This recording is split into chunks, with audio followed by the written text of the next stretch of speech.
හරි good news is coming මොකද්ද මේක තමයි ඔයාලා තියෙන සුබ පණිවිඩය සුබ පණිවිඩය තමයි ඔයාලා ලංකාවේ කොහේ හිටියත් අපි ඔක්කොම එකට එකතු වෙලා හොඳ ගුරු මඩුලක් අඳුරු මඩුලක් අසුරෙන් ඔයාලට හොඳට මේ සයන්ස් කියන විෂය දාලා මේ විද්‍යාව විෂය දාලා වලට අදාළ සියලුම කරුණු හැමදේම ඔයාලට හොඳට සරලව ඉගෙන ගන්න පුළුවන් විදිහේ වැඩසටහනක් ත්‍රිමාණ ආයතනය හරහා අපි සංවිධානය කරලා තියෙනවා මේක තමයි අපේ තියෙන සුබ පණිවිඩය සාදරයෙන් පිළිගන්නවා අපේ 2023 level chemistry online class එකට.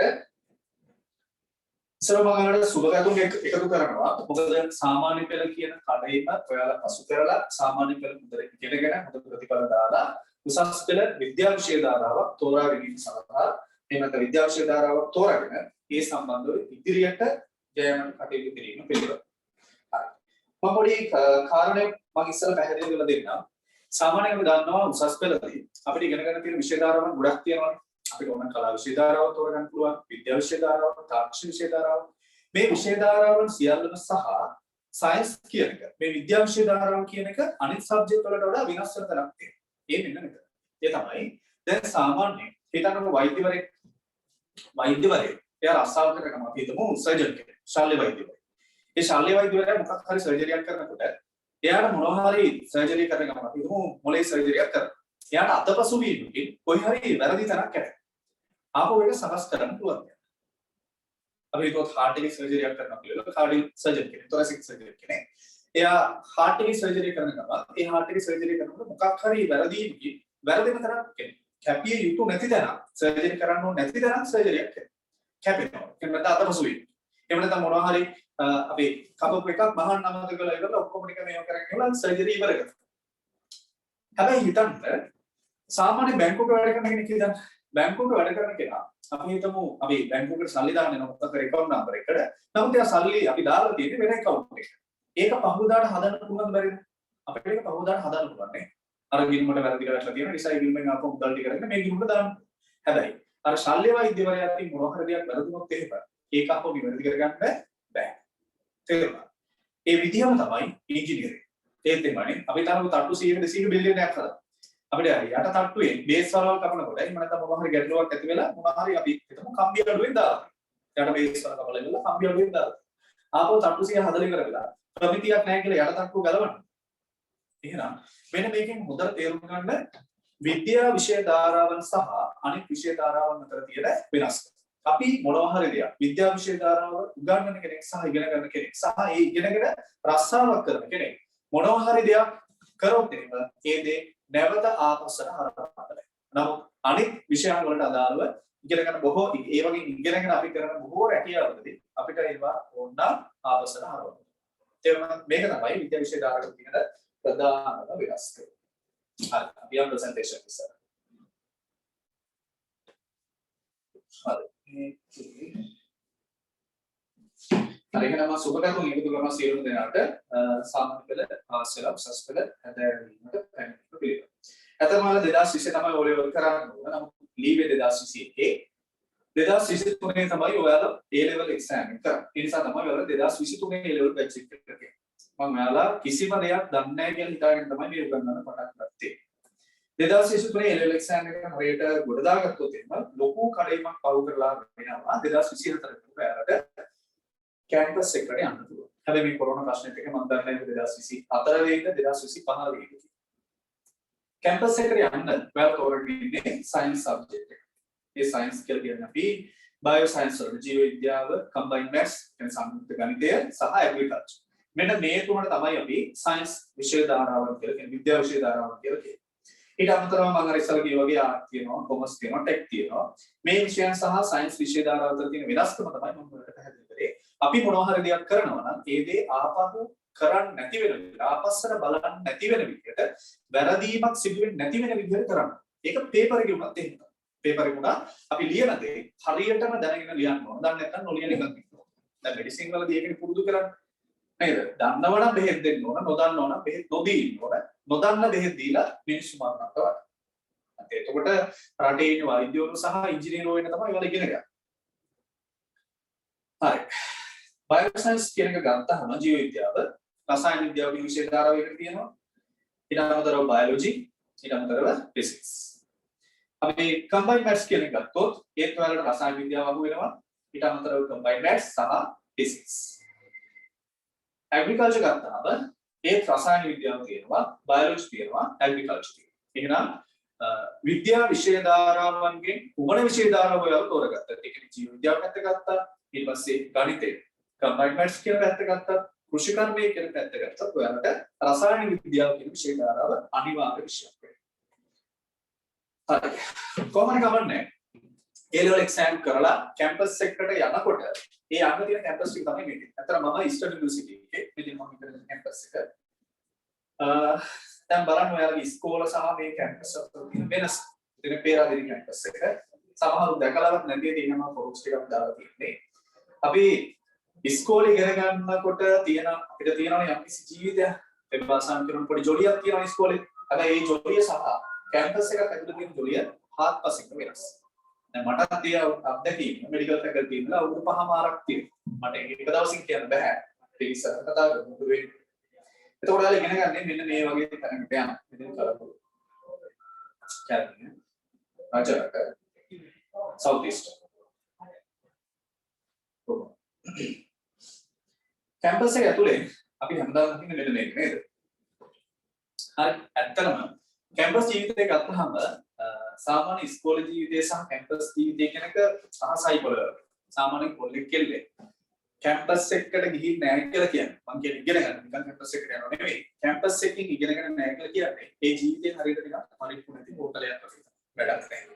හරි මොන තරම් සල්ලි තිබ්බත් මොන තරම් වෙන බාහිර ක්‍රියාකාරකම් කරත් අර කැම්පස් එකක් ඇතුලේ තියෙන අත්දැකීම අනිවාර්යෙන් කියලා මෙයා අරගෙන තියෙනවා. හරි දැන් හිතන්නකෝ ඔයාලා මෙඩිකල් ෆැකල්ටි එක නැහැ. මෙඩිකල් ෆැකල්ටි එකට ගිහම සමහරවිට බැච් එකේ 50ක් හිටියා. මේ 50 දෙනාම කවදා හරි වෛද්‍යවරුනේ. එතකොට තමන් ආශ්‍රය කරන්නේ කවුද? තමන් වටේ ඉන්නේ කවුද? වෛද්‍යවරුන්ස. තමන්ගේ යාළුවෝ විදිහට ඉන්නේ වෛද්‍යවරුන්ස. ඔයාලා ඉංජිනේරිං ෆැකල්ටි එකට ගියොත් එහෙම ඒක ඇතුලේ ඉන්නේ ඉංජිනේරුවෝ සෙට් එකක් ඔයාලගේ යාළුවෝ විදිහට. තේරුණා? ඒ පසුබිම අපිට වෙන විෂය ධාරාවක් තෝරගෙන හදාගන්න. හරි ඒක හදාගන්න මේ පසුබිම හදාගන්න අපි දැන් මේ තෝරගෙන ඉන්න විෂය ධාරාව ටික ඉතාම කැපවීමෙන් උඩට මහන්සි වෙලා හරියට නිවැරදිව ඉලක්කයකට වැඩ කරගෙන ගියොත් විතරයි අපිට ලස්සනට ඒ කඩේම පහු කර ගන්න පුළුවන්. එහෙම නැති වුණොත් එන්න අපිට දෙන්න වෙන්නේ නැහැ. හරි මම දැන් පැහැදිලිය. හරි ඉස්සරහට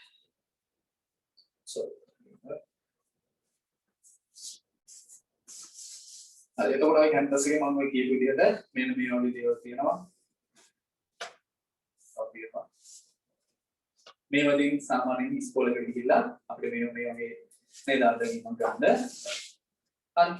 හැබැයි අපි මොන විදිහට කැම්පස් එකේ කොයි විදිහට හිටියත් එළියට යනකොට මෙන්න මේ වගේ අන්තිම දවසේ අපි ෆයිනල් එක්සෑම් එක ඉවර පස්සේ උපාධි ලෝකයක් දාගෙන අර බටයක් වගේ එකක් දෙන්නේ ඔකත් අරගෙන මේ වගේ පෙර ගහලා නැට්ටුව නටලා හරිද පෙර හරිය නිකන් ගිහිල්ලා සෑහෙන ලොකු වටිනාකමක් දෙනවා අපි මේ කරපු කැපුවේ.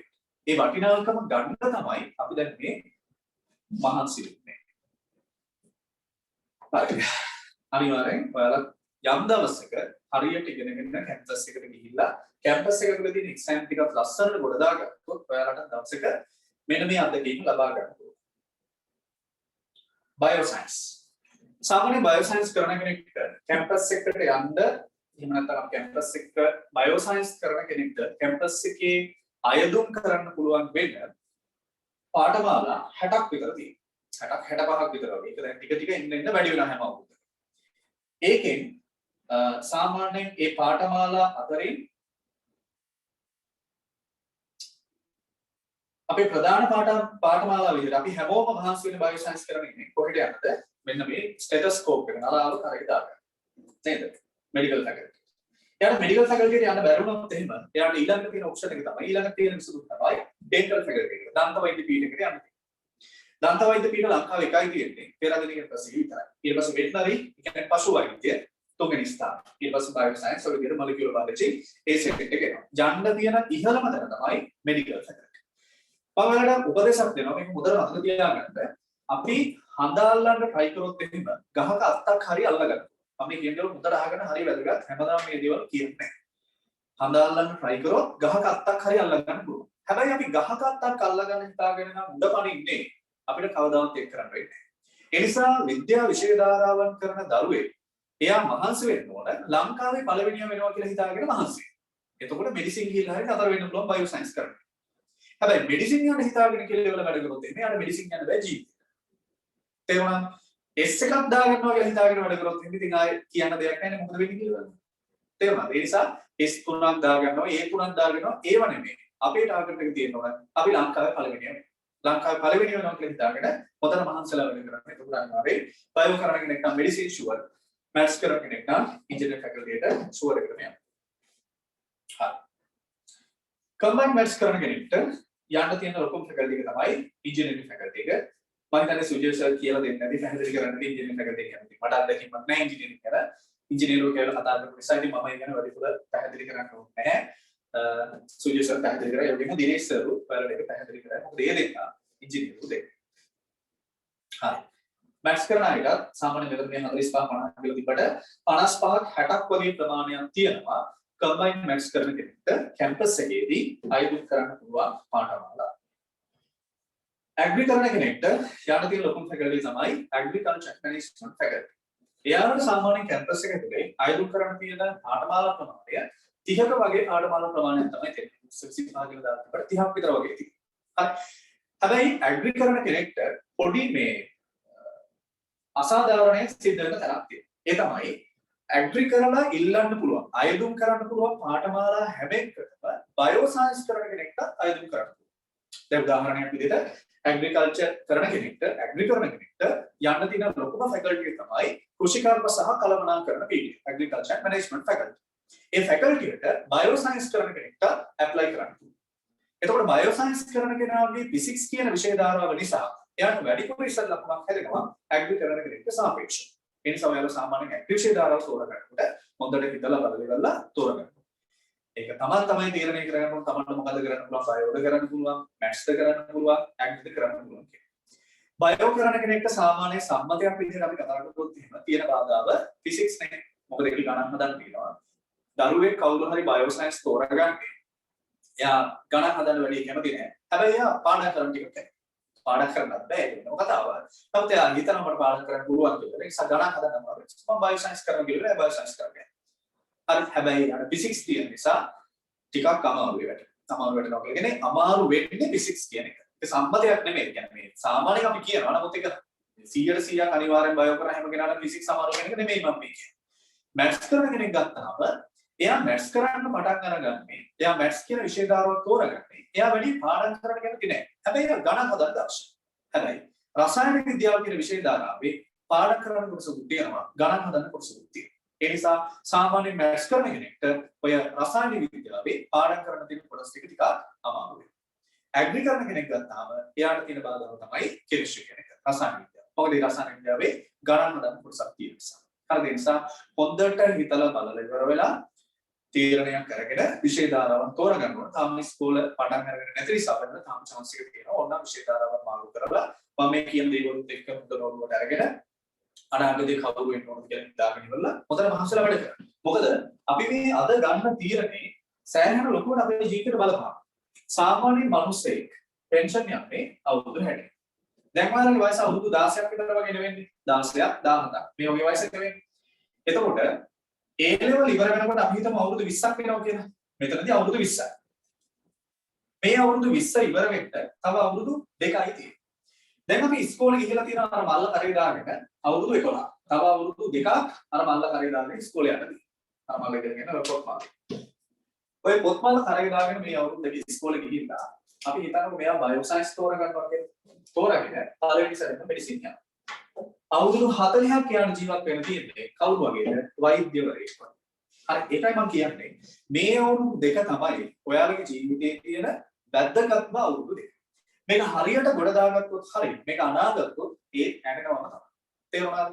දැන් මම ඇත්තටම ඉස්සර මැත්ස් කරන්න කියලා කෙනෙක්. ඊට පස්සේ මම හොස්පිටල් එකට ගියා අසනීපයක් වෙලා බෙහෙත් ගන්න. යනකොට එනවා පොඩි පොඩි ડોක්ටර්ස්ලා නලාව කරේ දාගෙන ඇත්තටම මට හරි ආසයි.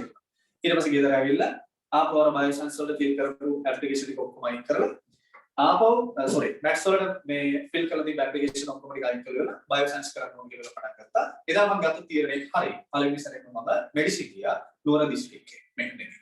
හරි රසායන විද්‍යාවේ සාමාන්‍යයෙන් සාහිත්‍ය. පළවෙනි සැරේ. ඊට පස්සේ medical faculty අවුරුදු 5ක් කියලා පොතේ තියෙන 5 මාරක් කරනවා. කොහෙවත් repeat නැහැ. batch miss නැහැ. පළවෙනි සැරේම medicine out කළා.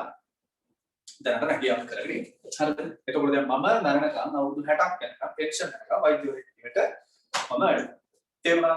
ඔයාලා maths නම් තෝරගත්තේ මේ අවුරුදු දෙක හරියට මහන්සිලා වැඩ කරොත් මේ ඉතුරු වෙලා තියෙන අවුරුදු 40 ඉංජිනේරුවෙක් විදිහට ඔයාලට රටට සේවයක් කරන්න පුළුවන්. ඒ වගේම තමන්ගේ නම තියාගෙන ඉන්න පුළුවන්. සුජීව සර් සහ දිනේෂ් සර් වගේ. ඔයාලා මේ අවුරුදු දෙකේ පිස්සු නටනවා කියන මොන විෂය දානව තෝරගත්තා? එතකොට මේ අවුරුදු 40ට මොකද වෙන්නේ? හිතලා බලන්න මේ අවුරුදු 40ට මොකද වෙන්නේ? නිකරුනේ නිකම් බොරුවට එකක් එක්කෝ දේශපාලනයෙන් පිටිපස්සේ යන්න වෙනවා රස්සාවක් හොයාගෙන එහෙම නැත්නම් වෘත්ති නියෝජනය ලෙවල් කරන්න වෙනවා. ඒ සමහරව දැකලා තියෙන්නේ ෆස්ට් ෂයි ලියනවා second shy third shy fourth shy ඔක මරණකම් ලියනවා. ඒ ලෙවල් එක්සෑම් එක තුන් පාරක් නෙමෙයි මරණකම් ලියන්න පුළුවන්. හැබැයි කැම්පස් ගන්න තුන්වෙනි සැරේ විතරයි. ඊට පස්සේ කැම්පස් ගන්න නෑ. හරි ඒ නිසා සමහර ළමයි මම දැකලා තියෙනවා. යාළුවා ලියනවා හතරවෙනි සැරේ ලියනවා පස්වෙනි සැරේ ලියනවා. තේරුමක් නෑ. තේරුණා. මොකද අපි ඉපදුනේ ඉගෙන ගන්න විතරක් නෙමෙයි. අපි රස්සාව කරනවා ජීවිතේ විඳින්න ඕන.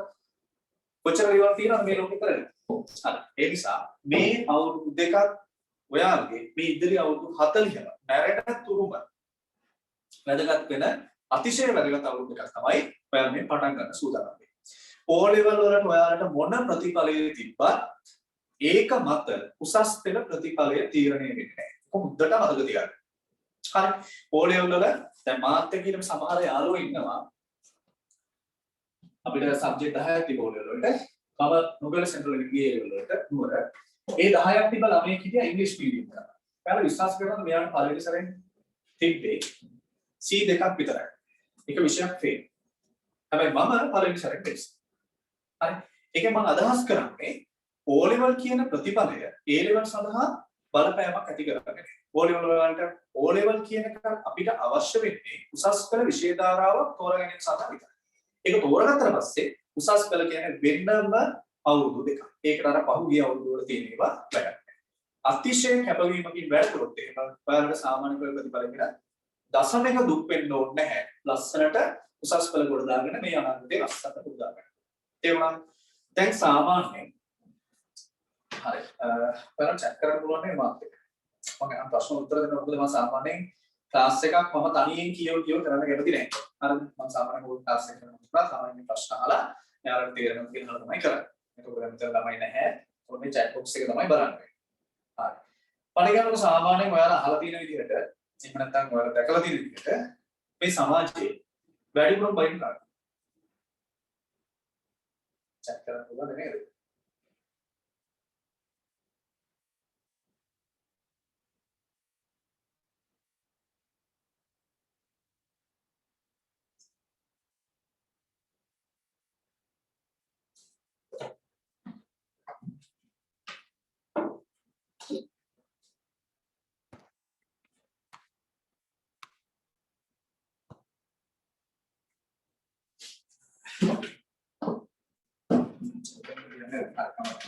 හරි වැඩිපුරම මේ සමාජයේ බයින් කාටද ડોක්ටර්ස්. හැබැයි ඔක නේ ඇත්ත කතාව බලනකොට මොකක් හරි වැඩවර්ජනයක් වෙච්ච ගමන් අර ටීවී channel වල කොච්චර බයින් කරනවද කියලා. හැබැයි තමන්ගේ අම්මා තාත්තා තමන් කවුරු කරන්නේ හිතාගෙන ඉති උගන්නන්නේ ડોක්ටර් කෙනෙක් කරන්නේ. එතකොට මම ඒක ගැන මීඩියාම් කියන්නේ නැහැ. ඇයි එහෙම කරන්නේ? ඇයි මේ මිනිස්සු බණින්නේ කියලා. ඒක තේරෙන්න ඕන කරලා ඇයි මේ මිනිස්සු දෙආකාරයකින් හැසිරෙන්නේ එකම වෘත්තයක් සමග. පැහැදිලිද?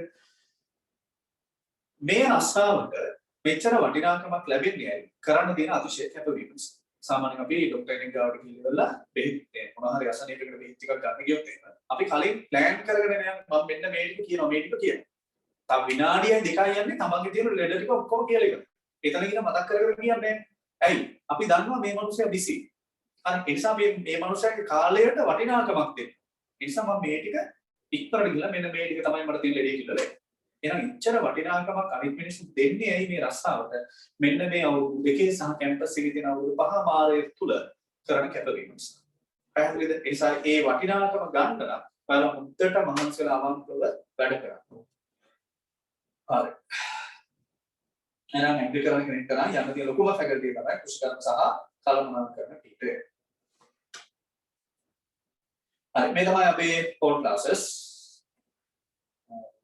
මේ මගේ පන්තිය. හරි රසායන විද්‍යාව. රසායන විද්‍යාව විෂය ධාරාව ගත්තම තමයි පාඩම් 14ක් අපිට කතා කරන්න තියෙන්නේ. මේ පාඩම් 14 අපිට කොටස් 4කට බෙදලා තමයි අපි උගන්වන්නේ. පාඩම් 14ක් තියෙනවා. මේ පාඩම් 14ම අපිට කොටස් 4කට බෙදලා. මම කියන්න මොනවද මේ කොටස් ටික කියලා. අපිට මුලින්ම හම්බෙන්නේ ජෙනරල් කෙමිස්ට්‍රි. සාමාන්‍ය රසායන.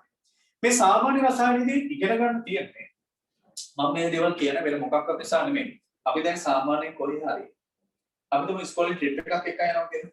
අපි ට්‍රිප් එකක් එක්ක යනවා රුපියල් 1000ක් ගන්නවා දවස් දෙකක් යන්න කියලා කියනවා. අපි අහනවද නැද්ද කොහෙද යන්නේ කියලා? අපි අහනවා නේ ගිහිලා කොහෙද රැට නතර වෙන්නේ කොහෙද බලන්න යන්නේ. ඒ බලන්න යන තැන් වල කොච්චර ටිකට් ගන්න සල්ලි අරන් එන්න ඕනද? මේ විස්තරය දැනගෙන තමයි බස් එකට නමන්නේ. එහෙම දන්නේ නැතුව බස් එකට නිකන් නැගිටලා කවදාවත් ට්‍රිප් එකක් යන්නේ නැහැ. එහෙනම් මේකත් චාරිකාව කියන්න තියෙන අවුරුදු දෙකක් තිස්සේ. අපි දැනගන්න ඕන කොහෙද නතර කරන්නේ මොනවද මේ අවුරුදු දෙක තුල අපිට කරන්න තියෙන්නේ කියන දේවල් ටික දැනගන්න ඕන නිසායි මම මේ රසායන විද්‍යාව විෂය ධාරාව කියන පාඩම් 14 ගැන පොඩි පැහැදිලි කිරීමක් කරා. හරි එතකොට මේ විදිහට පාඩම් 14 මම කියව කොටස් 4කට බෙදලා තියෙන්නේ. අපිට මුලින්ම හම්බෙන්නේ ජෙනරල් කෙමිස්ට්‍රි සාමාන්‍ය රසායනය කියන එක. මේකේ තියෙන පාඩම් ටික ඔයාලට ඇත්තටම සාමාන්‍ය පෙළ පාඩම් විද්‍යා විෂය ධාරාව ඉගෙන ගන්නකොට හම්බ වෙලා තියෙනවා. අපි මේ පාඩමේදී නැත්නම් මේ ජෙනරල් කෙමිස්ට්‍රි කියන කොටසේදී කතා කරනවා පරමාණුක ව්‍යුහය කියලා අපේ පළවෙනි පාඩම. ඒකදී අපි පැහැදිලි කරනවා පරමාණුවක් කියන්නේ මොකක්ද? අපි අද පටන් ගන්න මේ පාඩම සහ ඒ පරමාණු ඇසුරෙන් කොහොමද ආවර්තිතාවක නිර්මාණය වෙන්නේ? පරමාණු තුළ තියෙන ඉලෙක්ට්‍රෝන, ප්‍රෝටෝන, නියුට්‍රෝන අයනීකරණ ශක්තිය කියන්නේ මොකක්ද? මෙන්න මේ කාරණා. ඒ වගේම හදන බන්ධන ගැන සහ සංයෝග බන්ධන, අයනික බන්ධන මේ වගේ බන්ධන ගැන පැහැදිලි කරන්නත් තියෙනවා මේ ජෙනරල් කෙමිස්ට්‍රි කියන කොටස. ඊට අමතරව ඔයාලා ඉගෙනගෙන තියෙන ওই මෞලීය සම්බන්ධ ගැටලු පැහැදිලි කරන්න තියෙන්නේ ජෙනරල් කෙමිස්ට්‍රි. හරි එහෙනම් කෙමිස්ට්‍රි වල තියෙන පාඩම් කොටස් ඔක්කොම ටික බෙදපුවා පාඩම් 14 බෙදලා ගත්තාම ඒ පාඩම් ටික වැටෙනවා එක කොටසකට ජෙනරල් කෙමිස්ට්‍රි කියලා. මේක තමයි අපි පටන් ගන්න. ඊට පස්සේ තව එකක් තියෙනවා ඒ තමයි ඉනෝගනික් කෙමිස්ට්‍රි. අපි සිංහලෙන් කියනවා අකාබනික රසායනය. හරි. ඔය අකාබනික රසායනයේදී අපිට ඉගෙන ගන්න තියෙනවා එක එක මූලද්‍රව්‍ය සිදු කරන ප්‍රතික්‍රියා ගැන. අනේ ප්‍රතික්‍රියා ගැන වැඩිපුර කතා කරන කොටස තමයි ඉනෝගනික් කෙමිස්ට්‍රි කියලා කියන්නේ. ඊට අමතරව තව තියෙනවා ඕගනික් කෙමිස්ට්‍රි. දැන් ඉනෝගනික් කෙමිස්ට්‍රි කියලා කියන්නේ අකාබනික රසායනය නම් ඕගනික් කෙමිස්ට්‍රි කියලා කියන්නේ කාබනික රසායනය. මේ කාබනික රසායනය කියන කොටසේදී අපිට පැහැදිලි කරගන්න තියෙනවා කාබනික සංයුග පිළිබඳව. ඇත්තටම ඔයාලා මේ ජෙනරල් කෙමිස්ට්‍රි සහ ඉනෝගනික් කෙමිස්ට්‍රි කියන කොටස් දෙක පොඩි අදහස් ටිකක් තියෙනවා. ඔයාලගේ මූලික අදහස් ටිකක් තියෙනවා සාමාන්‍ය පෙළදී ඉගෙන ගන්න. හැබැයි කාබනික රසායනය කියන කොටස කිසිම දෙයක් දශමික දෙයක් අංශු මාත්‍රයක දෙයක් ඔයාලා සාමාන්‍ය පෙළදී ඉගෙන ගන්න නැහැ. මේක අලුත්ම කොටසක් ඕගනික් කෙමිස්ට්‍රි කියලා කියන්නේ උසස් පෙළදී ඔයාලට හම්බ වෙනවා. තව කොටසක් තියෙනවා ෆිසිකල් කෙමිස්ට්‍රි. එහෙනම් දැන් පොඩි අදහසක් තියෙනවා රසායන විද්‍යාව කියන පාඩම් 14 අපිට කොටස් 4කට බෙදා ගන්න පුළුවන්. ඒ තමයි general chemistry, inorganic chemistry, physical chemistry සහ ඕගනික් කෙමිස්ට්‍රි. මේකෙන් ජෙනරල් කෙමිස්ට්‍රි මොකද වෙන්නේ? හරි සරලයි. හරි ඔයාලා පොඩි තැන ඉඳලා ලොකු තැනට එන්නයි. හරි ඔයාලා දන්නවා පරමාණු ගැන දන්නවා, ආවර්තිතාවක ගැන දන්නවා, පරමාණු ගැන ටිකක් ගැඹුරින් කතා කරනවා. ආවර්තිතාවක ඔයාලා දැනගෙන ඉන්නේ මූලද්‍රව්‍ය 20ක් තියෙන ආවර්තිතාවක. අපි මූලද්‍රව්‍ය 114ක් තියෙන ආවර්තිතාවක ගැන කතා කරනවා. ඒ ආවර්තිතාවක දක්වා විකාශනය වෙන්නේ කොහොමද කියන කතාව පැහැදිලි කරගන්න. ඊට පස්සේ මෞලිය ආශ්‍රිත ගැටලු විසඳනවා. ඔක්සිකරණ අංක කියලා කොටසක් තියෙනවා. රසායනික බන්ධන කියලා පාඩමක් තියෙනවා. මේකදී අපි ඉගෙන ගන්නවා බන්ධනයක් හැදෙන්නේ කොහොමද? සහසම්මිත බන්ධන, ප්‍රාථමික බන්ධන, ද්විතීයික බන්ධන, බන්ධන වර්ගීකරණය කරන්නේ කොහොමද කියන කාරණා ටික පැහැදිලි කරගන්නවා ජෙනරල් කෙමිස්ට්‍රි වල. මේ හරි ලේසි කොටස. ඉනෝගනික් කෙමිස්ට්‍රි මේ උසාවියේ මම අදහස් කරලා තියෙන්නේ ෂේප් එක ඉදගෙන පාඩම් කරන්න තියෙනවා. හරි පාඩුවේ පැත්තකට වෙලා උගන්නන දේ මුදවට අහගෙන ඉඳලා නිතරම කොල කැලලක් කරගෙන ලියලියා පාඩම් කරන්න. හරි ප්‍රතික්‍රියා ගොඩක් තියෙනවා මේක අපිට පැහැදිලි කරගන්න. අකාබනික රසායනය අපිට හම්බ වෙනවා S ගුණුව කියලා පාඩම. P ගුණුව කියලා කොටසක් තියෙනවා. D ගුණුව කියලා කොටසක් තියෙනවා. කර්මාන්ත රසායන සහ පරිසරය කියලා කොටසක් තියෙනවා. අන්න මේ පාඩම් ටිකේදී අපිට ප්‍රතික්‍රියා රාශියක් හම්බ වෙනවා. ඒ ප්‍රතික්‍රියාවලදී හැදෙන ප්‍රතිඵල මොනවද? ඒ ප්‍රතික්‍රියා සිදු වෙන තත්ත්ව මොනවද? වායුවක් පිට වෙනවා නම් වායුවේ පාට මොනවද? අවක්ෂේපයක් ලැබෙනවා නම් ඒ අවක්ෂේපයේ පාට මොනවද කියන කාරණා ගොඩක් ගැන අපිට ඉනෝගනික් කෙමිස්ට්‍රි වලදී කතා කරන්න තියෙනවා. ඔය මැට්ස් කරන අය ගොඩාක් වෙලාවට මේ ඉනෝගැනික් කෙමිස්ට්‍රි වලදී පොඩ ටිකක් අමාරුවෙන් තමයි යදගෙන එන්නේ. ඇයි මේක පාඩම් කරලා තියෙන කොටස. මේකත් ගණන් දෙනව නැත්ද නෑ. නමුත් බහුතරයෙන් පාඩම් කරලා තියෙනවා. Physical chemistry. හරියට කරගත්තේ නැත්නම් ඕක මොකද තමයි ඉන්නේ. හරි. ෆිසිකල් කෙමිස්ට්‍රි වල සාමාන්‍ය ගණන් හදන්න තියෙනවා. භෞතික රසායනික කියලා අපි කියනවා. ඔයාලා අහලා තියෙන්නේ බොයිල් නියමය, චාල්ස් නියමය, ඊට පස්සේ ඔය වායු පිළිබඳ කතාව, වායු ඇවගාඩ්‍රෝ නියමය මම හිතන්නේ අහලා තියෙනවා. අන්න ඒ වායු පිළිබඳව කතා කරන්න තියෙනවා. පදාර්ථයේ වායු විස්තර කියලා පාඩමක්. ඊට පස්සේ එන්තැල්පි කියලා කොටසක් තියෙනවා නේද සාමාන්‍ය කරලා. අන්න එන්තැල්පි ගැන වැඩිදුර කතා කරන්න තියෙනවා ෆිසිකල් කෙමිස්ට්‍රි වල. තව තියෙනවා සමතුලිතතාවය කියලා කොටසක් දීර්ඝ පාඩමක්. චාලක රසායනික කියලා කොටසක් තියෙනවා. මේ වගේ ගණන් හදන්න තියෙන පාඩම් කිහිපයක් තමයි ෆිසිකල් කෙමිස්ට්‍රි කොටට වැටෙන්නේ. කාබනික රසායන. මේක අපි හරියට ඉගෙන ගත්තාම කට අරින්න බෑ පේපර් එක අතර ගත්තට පස්සේ.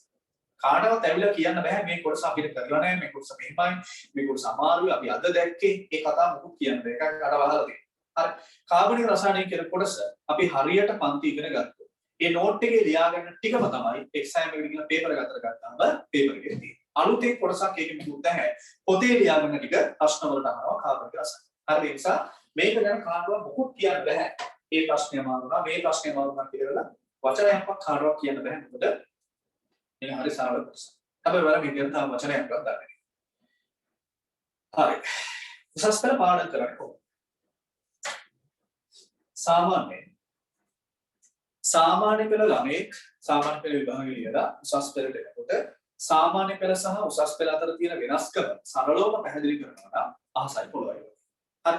සාමාන්‍ය පෙළ ඔයාලා විද්‍යාව විෂය කියන එක ඉගෙන ගන්නකොට රසායන විද්‍යාව කියන කොටසට සාමාන්‍ය පිටු 400 පොතක් උපරිම පිටු 400 පොතක් ඉවර කරන්න තියෙනවා. නේද? හැබැයි මේකේ පාඩම් 14ක් තියෙනවා. ඔය පාඩම් 14 ඉවර වෙනකොට පිටු 400 පොත් කීයක් ඉවර කරන්නේ? බයෝ වල පිටු 400 පොත් කීයද? මැත්ස් වල, ෆිසික්ස් වල සාමාන්‍ය හරියට වැඩ කරන ළමයින්ගේ උසස් පෙළ සයන්ස් කරලා ඉවර වෙනකොට එක්සෑම් එකේ හෙට කියන දවස වෙනකොට පොත් ගොඩ අපි ගත්තොත් එහෙම සාමාන්‍ය තමන් විශ්ව වගේ පොත් ගොඩක් එනවා. එතකොට ඔය පොත් ගොඩ පිටුවෙන් පිටුව කරලුවා මාස දෙකක් කරලුවා කරලා ගන්න බෑනේ පිටුව ගන්න කරනවා. එහෙනම් අර ඔයාලා A level exam ලියපු ක්‍රමයට උසස් පෙළ exam ලියන්න බෑ. හරි කොහොමද O level exam එක ලියන්නේ? අපි දවස් ගානේ වැඩ කරනවාද O level නේද? උදේ පන්ති ගිහිල්ලා ඊට පස්සේ ගෙදර ආවම ටක් ගාලා බලලා හරි වැරදි හදාගෙන ෂෝට් නෝට් හදාගෙන හිට කරනවා නේ? අපි කරෙත් නෑ. ඔයාලා කරන්නේ සහ කරෙත් නෑ. එහෙම කරන්න ඕනෙත් නෑ සාමාන්‍යයෙන්. හැබැයි උසස් පෙළදී එහෙම කරන්න වෙනවා. කිසිම හේතුවක් නිසා උසස් පෙළ කරද්දී එක දවසක්වත් පන්ති නම් කට් කරගන්න එපා. එක දවසක් පන්ති කට් කරගත්තාම ඒ සිදුවන හානිය අපිට අර අවුරුදු 40න් තමයි වන්දි වෙන්නේ. මොකද ඉසඩ් ලකුණනේ බලන්නේ මෙතනදී. ඉසඩ් ලකුණ සමහරක් වෙලාවට වෙනස් වෙන්නේ 0.02 දෙකකින් තුනෙන් මෙහෙම වෙනස් වෙනවා. එතකොට මේ ලකුණ සමහරක් වෙලේ MCQ දෙකක් බහුවර ප්‍රශ්න දෙකක් හරි යන මේ ලකුණ එක තියෙනවා. දැන් උදාහරණයක් විදිහට හිතන්න වෙන්නේ. අපි හිතමු මෙඩිසින් ගන්නවා යම් ඩිස්ට්‍රික්ට් එකකින් 70ක් කියලා හිතන්න. මේ 70 විදියට තියෙන ඉසඩ් ලකුණ 1.99999 කියලා හිතන්න. හරි මෙච්චර ගණන් කරගෙන අපිට 1.6යි 2යි 5යි 3යි කියලා. එතකොට 70න් උඩ තමයි වෛද්‍යවරු වෙන්නේ. 71 දන්ත වෛද්‍ය. මෙයාගේ ඉසඩ් ලකුණ 1.6යි 2යි 5යි බිඳුව. කීයද වෙනස? 0.000 තුනක වෙනසක් තියෙනවා. මේ වෙනස එන්න ඇත්තේ MCQ දෙකක් වරදිලා වෙන්න. එහෙම නැත්නම් රචනා ප්‍රශ්න කිචුලි කොටසක් වරදිලා වෙන්න. ඒක වරදින්න නැත්තේ සමහරක් විට ඒක උගන්වන දවස් මෙයා පන්ති ගෙවන නිසා වෙයි. පන්තියක් කට් කරගත්ත නිසා වෙයි. හරි. හැබැයි මෙහෙම සියුම් විදිහට අපි කවදාවත් O level වලදී හිතුවෙත් නැහැ, හිතන්න ඕනෙත් නැහැ. නමුත් උසස් පෙළදී මේ විදිහට අනිවාර්යයෙන් හිතන්න ඕනේ. ගත වෙන හැම තත්පරයක්ම කියන්නේ තමන්ගේ ඉදිරි අනාගතේ තීරණය කරන තත්පරයක්. ඒක හැමතිස්සෙම ඔළුවේ තියාගෙන අපි වැඩ කරනවා. එහෙම නැති වුණොත් එහෙම අපිට පළවෙනි සැරේ මෙඩිසින් ඉංජිනේරින් යනවා එකක් කරන්න බෑ. හරි. මම හිතන්නේ දැන් පොඩ තේරෙනවා ඇති සයන්ස් කියන එක මොන වගේද කොහොමද වැඩ කරන්න ඕන කියන්නේ. හරි. පියන් ඉස්සරහට එන පාඩම් කරන්න දෙන්න කොහොමද අර වගේ අර කොමෙඩි හිටපු කෙනා වගේ පොත් කුරුක්කුම දෙපැත්තේ කුල ගහගෙන ඔළුවට අත තියාගෙන ඉඳලා උත්තර දාගන්න බෑ. එදාට කරන්නේ. සාමාන්‍ය උසස් පෙළ කියලා කියන්නේ මැරතන් එකක්. මැරතන් එකේ අපි දුවන්න පටන් ගන්නනේ. එහෙම නැත්නම් අපි වේගයෙන් දුවන්න පටන් ගන්න අවස්ථාවේ. හොඳට බලන්න මැරතන් දුවලත් ඇති දුවනවා දැකලත්. මැරතන් එකක් පටන් ගන්නකොට සාමාන්‍ය වේගයකින් දුවනවා. මෙතන මෙන්න මේ රවුමේ යන්නේ කියලා. ඒක මේ කිලෝමීටර් දෙකක් තියෙනවද? මෙතන තමයි ආරම්භය. මෙතනින් පටන් ගන්න කෙනා තමන්ගේ තියෙන අර උපරිම ජවය දාලා දුවන්නේ පටන් ගන්නකොට. එහෙම දුවනවා මීටර් ස්පීඩ් වල. තමන්ගේ තියෙන උපරිම ජවය දාලා මීටර් ස්පීඩ් වල. හැබැයි මැරතන් එකේ පටන් ගන්නකොට එයා සාමාන්‍ය විදිහට පටන් ගන්නවා. සාමාන්‍ය වේගය. එයා කොයි වෙලාවෙද දුවන්න පටන් ගන්න උපරිම වේගය දාලා දිනුම් කණුව පේනවා. එතකොට තමයි එයාගේ තියෙන ගැම්ම උපරිමයට දාලා ඉවර තමන්ගේ තුල උපරිම ශක්තිය දාලා ඉවරලා දුවලේ තරගෙ ඉන්න උසස් පෙළක් තියෙනවා. සාමාන්‍ය විදිහට පටන් ගන්න. එදාට දෙන වැඩ ටික කරන්න. ගොඩ ගහ ගන්න එපා කිසිම හේතුවක් නිසා. එක දවසක් ගොඩ ගැහුවම සබ්ජෙක්ට් එක මෙපා වෙලා විෂය තුනම එපා වෙනවා. තේරුණාද? මම හිතන්නේ දැන් ඔයාලා සමහරක් පිට මෙතන සම්බන්ධ වෙලා ඉන්න දරුවෝ සමහරක් අය 2023 පන්ති ගිහිල්ලා නැහැ. ඔයාලටම තේරෙනවා ඇති එක දවසක් මේ ඔන්ලයින් කරන පන්තිය කට් වුණොත් එහෙම දෙවෙනි දවසේ ගිහපම කරබලත් ඇති. තේරෙන්නේ නැහැ. එතකොට ඒ කොටස තේරෙන්නේ නැහැ. ඊළඟ දවසේ කරන ටික තේරෙන්නේ නැහැ. සබ්ජෙක්ට් එක පාඩම එපා වෙනවා. ඊට පස්සේ සබ්ජෙක්ට් එක පාඩම සබ්ජෙක්ට් තුනම එපා. තේරුණා?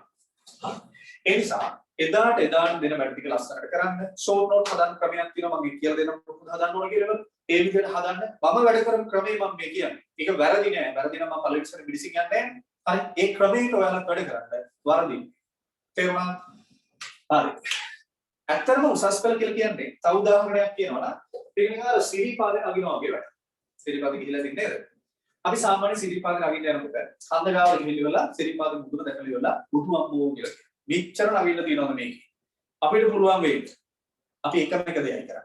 මොකද අපි කරන්නේ එකම දේ. හිතලා බලන්න. මෙච්චර ලොකු කන්ද නගින්න වෙන මෙතන එකම එක දෙයයි කරන්නේ. අපි හැම තිස්සෙම එකයි කරන්නේ. මොකද අපි කරන්නේ ඊළඟ පඩියට කකුල තියලා නැගලා ඔච්චරමයි කරන්නේ. එක ඊළඟ ඉස්සරහට තියෙන පඩිය නගින එක කරන්නේ. ඔය ඉස්සරහට තියෙන පඩිය නගිනකොට අපි දන්නේම නැතුව ඉන්න මෙතෙට යනවා. ඔන්න ඔය වගේ තමයි උසස් පෙළ වැඩ කරන්න ඕනේ. එදාට දෙන වැඩ ටික කරන්න ඕන මොකද්ද කියලා මම ඉස්සරහට කියන්නම්. ඒ වැඩ ටික කරපුවාම කිසි දෙයකට බාර වෙන්න එපා. අනිවාර්යෙන් මෙඩිසින් ගෙනවින් යනවා කියන එක සිද්ධ කරගන්න ඕනේ. තේරුණාද? හරි. දැන් ඔයාලා සමහරක් වෙලාවට ඔයාලා සයන්ස් විෂය දාලාවන් තෝරන්නේ නැති නර්සින් යන්න ඕන කියලා හිතනවා. ඒගොල්ලෝ නම් විශේෂයි. එහෙම නැත්නම් ECG ටෙක්නීෂියන් කෙනෙක් වෙන්න ඕන කියලා හිතනවා. හරි මොනවා හරි තමන්ගේ ටාගට් එකක් ඇති. හැබැයි ඒක නෙමෙයි ටාගට් එක වෙන්න ඕන. උපරිම තැන තමයි ටාගට් එක වෙන්නේ. සිරිපාද නගිනකොට මෙතෙන්ට යනකොට නෙමෙයි ටාගට් එක. ටාගට් එක මෙතන. බයෝ කරනවා නම් ටාගට් එක මෙඩිසින්. මැත්ස් කරනවා නම් එයාගේ ටාගට් එක ඉංජිනේරින්. ඊට පල්ලේ හයව වැඩක් නැහැ. හරි. මෙතන ටාගට් කරන්න. එතකොට මෙහෙන් නතර වුණත් ගැටලුවක් නැහැ. හැබැයි අපි මෙතන ටාගට් කරනකොට මෙහෙන් නතර වෙන්න ඕනේ මොකද වෙන්නේ? ඒ මොනවද වැඩි යවුනේ. අන්න මම හිතන්නේ පැහැදිලියි. හරි. ඒ නිසා ඔන්න ඔය තමයි කරගෙන යන්නේ. හරිද? එහෙනම් ඔය විදිහට අන්තිමට පාඩම් කරන්න ඉඳලා ඉවර උසස් පෙළ ගොඩ ගන්න බෑ. මම අර කියපු විදිහට මොලේ පාවිච්චි කරලා ලස්සනට දවස ගාන එදාට දෙන වැඩ ටික කරගෙන යන්න ඕනේ. ඒක තමයි යා ජයග්‍රහණය කරා යන්නේ. හරි. think big. මොකද කරන්න ඕන? අපි පොඩ්ඩක් ලොකුවට හිතන්න ඕන. හරි. සමහරක් වෙලාවට මෙතන ඇති හරි දුප්පත් දෙමව්පියන්ගේ දරුවෙක්. මම දන්නේ නැහැ අපි දන්නේ නැහැ කවුද මෙතන ඉන්නේ කියලා. සමහරක් වෙලාවට යමක් කමක් තියෙන දෙමව්පියන්ගේ දරුවොත් ඇති. සමහරක් වෙලාවට ඔයාලට හිතෙන ඇති අපි වෛද්‍යවරු වෙන්න සුදුසුද? අපි අම්මලා තාත්තලා හරි දුප්පත්. අපි ඉංජිනේරු වෙන්න සුදුසුද? අපේ පවුල් පසුබිම එච්චර හොඳ නැහැ. එහෙම නෙමෙයි. අපිට වටේ පිටේ තියෙන දේවල් වැඩක් නැහැ. අපේ ටාගට් එක හරියට තියාගෙන ඉස්සරහට යන්න අයියෝ. ඒ නිසායි මම කියන්නේ think big. ටික ලොකුවට හිතන්න. පොඩියට හිතන්න එපා නර්සින් යන්න ඕන කියලා වෙනත. හිතන්න ලොකුවට මෙඩිසින් යනවා. මම වෛද්‍යවරයෙක් කියලා. මම වෛද්‍යවරයෙක් කියලා මගේ අම්මට තාත්තට බෙහෙත් ටික මම ගෙනත් දෙනවා. අන්න එතෙන්ට හිතන්න. අන්න එතන හිතාගෙන වැඩ කරොත් තමයි ඔයාලා සාර්ථක වෙන්න පුළුවන්. සහ කවදා හරි ආපස්සට හැරලා කියන්න මම සාර්ථක මිනිස්සෙක්. අපිට කියන්න පුළුවන් ඒ විදිහට ඔයාලා කියන්න පුළුවන් හොඳට මහන්සිලා වැඩ පිට කරගෙන. එහෙම නැති වුණොත් කියන්න බෑ. පැහැදිලිද? හරි.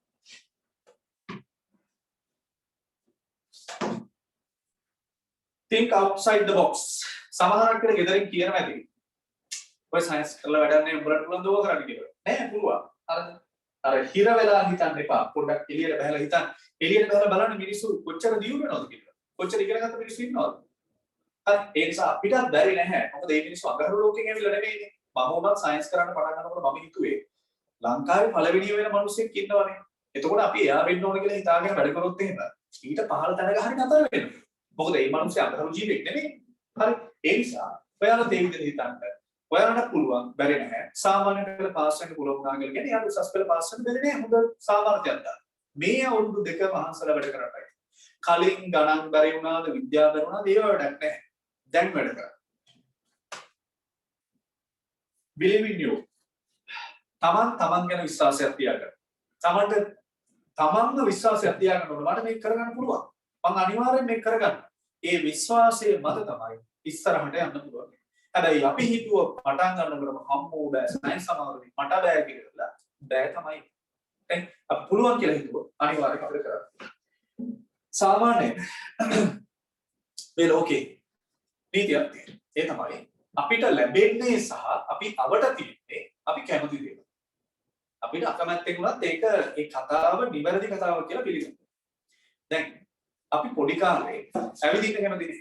ඒ නිසා තමයි දැන් ඉපදෙන එක මේ ලේබර් රූම් එකේදී ඇඳින් බහලා වෙලා හැදගෙන යන්නේ නැහැ නේද? ඉපදිලා අවුරුද්දක් විතර ගියාට පස්සේ ඔන්න මාස 10ක් විතර ගියාට පස්සේ යන්තම් ඔන්න මොකක් හරි අල්ලගෙන ඉඳලා ඇවිදින්න පටන් ගන්නවා.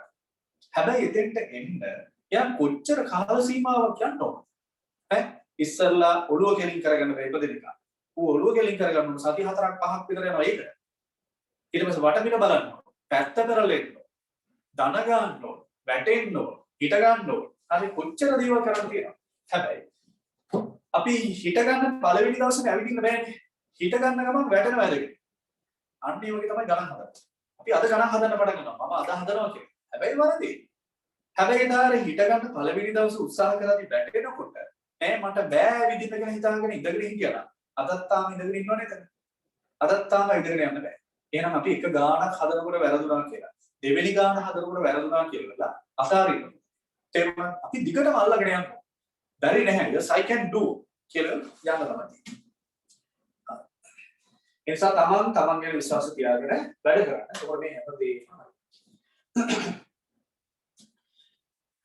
ඔයාලා උසස් පෙළදී අපි මොනවා හරි විෂය ධාරාවක් තෝරගන්නකොට ඒ වගේ මේ විෂය ධාරාවට අදාළ ගුරුවරු තෝරගන්නකොට වලේ වැටෙන්නේ නැතුව ඔය වගේ මොලේ පාවිච්චි කරලා ඒ දේවල් තෝරගන්නවා. මොකද මේක අවුරුදු දෙකක් යන තියෙන ගමනක් නේ. හරි. එතකොට මේ අවුරුදු දෙක යන්න පුළුවන් විදිහේ Tamanට විශ්වාස කරන්න පුළුවන් දුරු පිළිසක් තෝරගෙන Tamanට කරන්න පුළුවන් කියලා හිතෙන විෂය ධාරාවක් තෝරගෙන ඉස්සරහට යනවා. මොකද මේක නිකන් හයිවේ එකේ ගමනක් කරා වගේ තමයි. හයිවේ එකේදී නෑ මට යන්න බෑ කියලා අපෝ හැරෙන්න බෑ. ඉස්සරහට විතරයි යන්න තියෙන්නේ. තේරුණා? අර ඒ නිසා මේක අපෝ හැරෙන්න බෑ. අපි බයෝසයින්ස් කරන්න පටන් අරගෙන අවුරුද්දක් ගිහින් නෑ මට මේක බෑ මම ඇග්‍රි වලට යනවා කියලා කියනවා කියන්නේ. එයා එතනම ෆේස්. තේරුණා? එයා පන්තියට ගිහලා නෑ මම මේ විවිලව නෑ මේක හොඳ නෑ මම මාරු කරනවා කියලා කියන්නේ. එයා එතනම. හරි ඒ නිසා නිවැරදිව හැම දෙයක්ම තෝරගන්න. හැබැයි පොතර මතක තියාගන්න ඔයාලා මොන විදිහට කොයි ගුරුවරු තෝරගත්තා ගුරුවරයන් කරන්න පුළුවන් එකම දේ ඔයාලට පොඩි තල්ලුවක් දෙන්න විතරයි. ඒ පඩි පෙළේ මේක නැගලා යන එක වැඩ ටික කරගෙන යන එක ඔයාලට තියෙනවා. අපිට කියන්න පුළුවන් අපි මෙහෙම කරා අපිට වැරදුනේ නැහැ මේ විදිහට පාඩම් කරන අපි දැකලා තියෙනවා මෙන්න මෙහෙමයි කියලා අපිට අත්දැකීම් තියෙනවා කියලා අපිට කියන්න පුළුවන්. ඒ දේ විශ්වාස කරන එක ඔයාලගේ වැඩ. මේක තනියෙන් කරන්න තියෙන වැඩක් නෙමෙයි. මේක අපි හැමෝම එකතු වෙලා කරන්න තියෙන වැඩක්. හරි මේක මට විතරක්වත් ඔයාලට තනියෙන් කරන්නවා එහෙම බෑ. මේක පිරිසක් එකතු වෙන්න. ගෙදර ඉන්න අම්මා තාත්තා පවා වෙනස් වෙන්න ඕන දරුවෙක් සයන්ස් කරන්න. ඔයාලා ගෙදර ගිහිල්ලා පොත අරගෙන පාඩම් කරන්න පටන් ගන්නකොට අම්මා ටීවී එක දානවා නම් ඔයාලා පාඩම් කරන්න බෑ.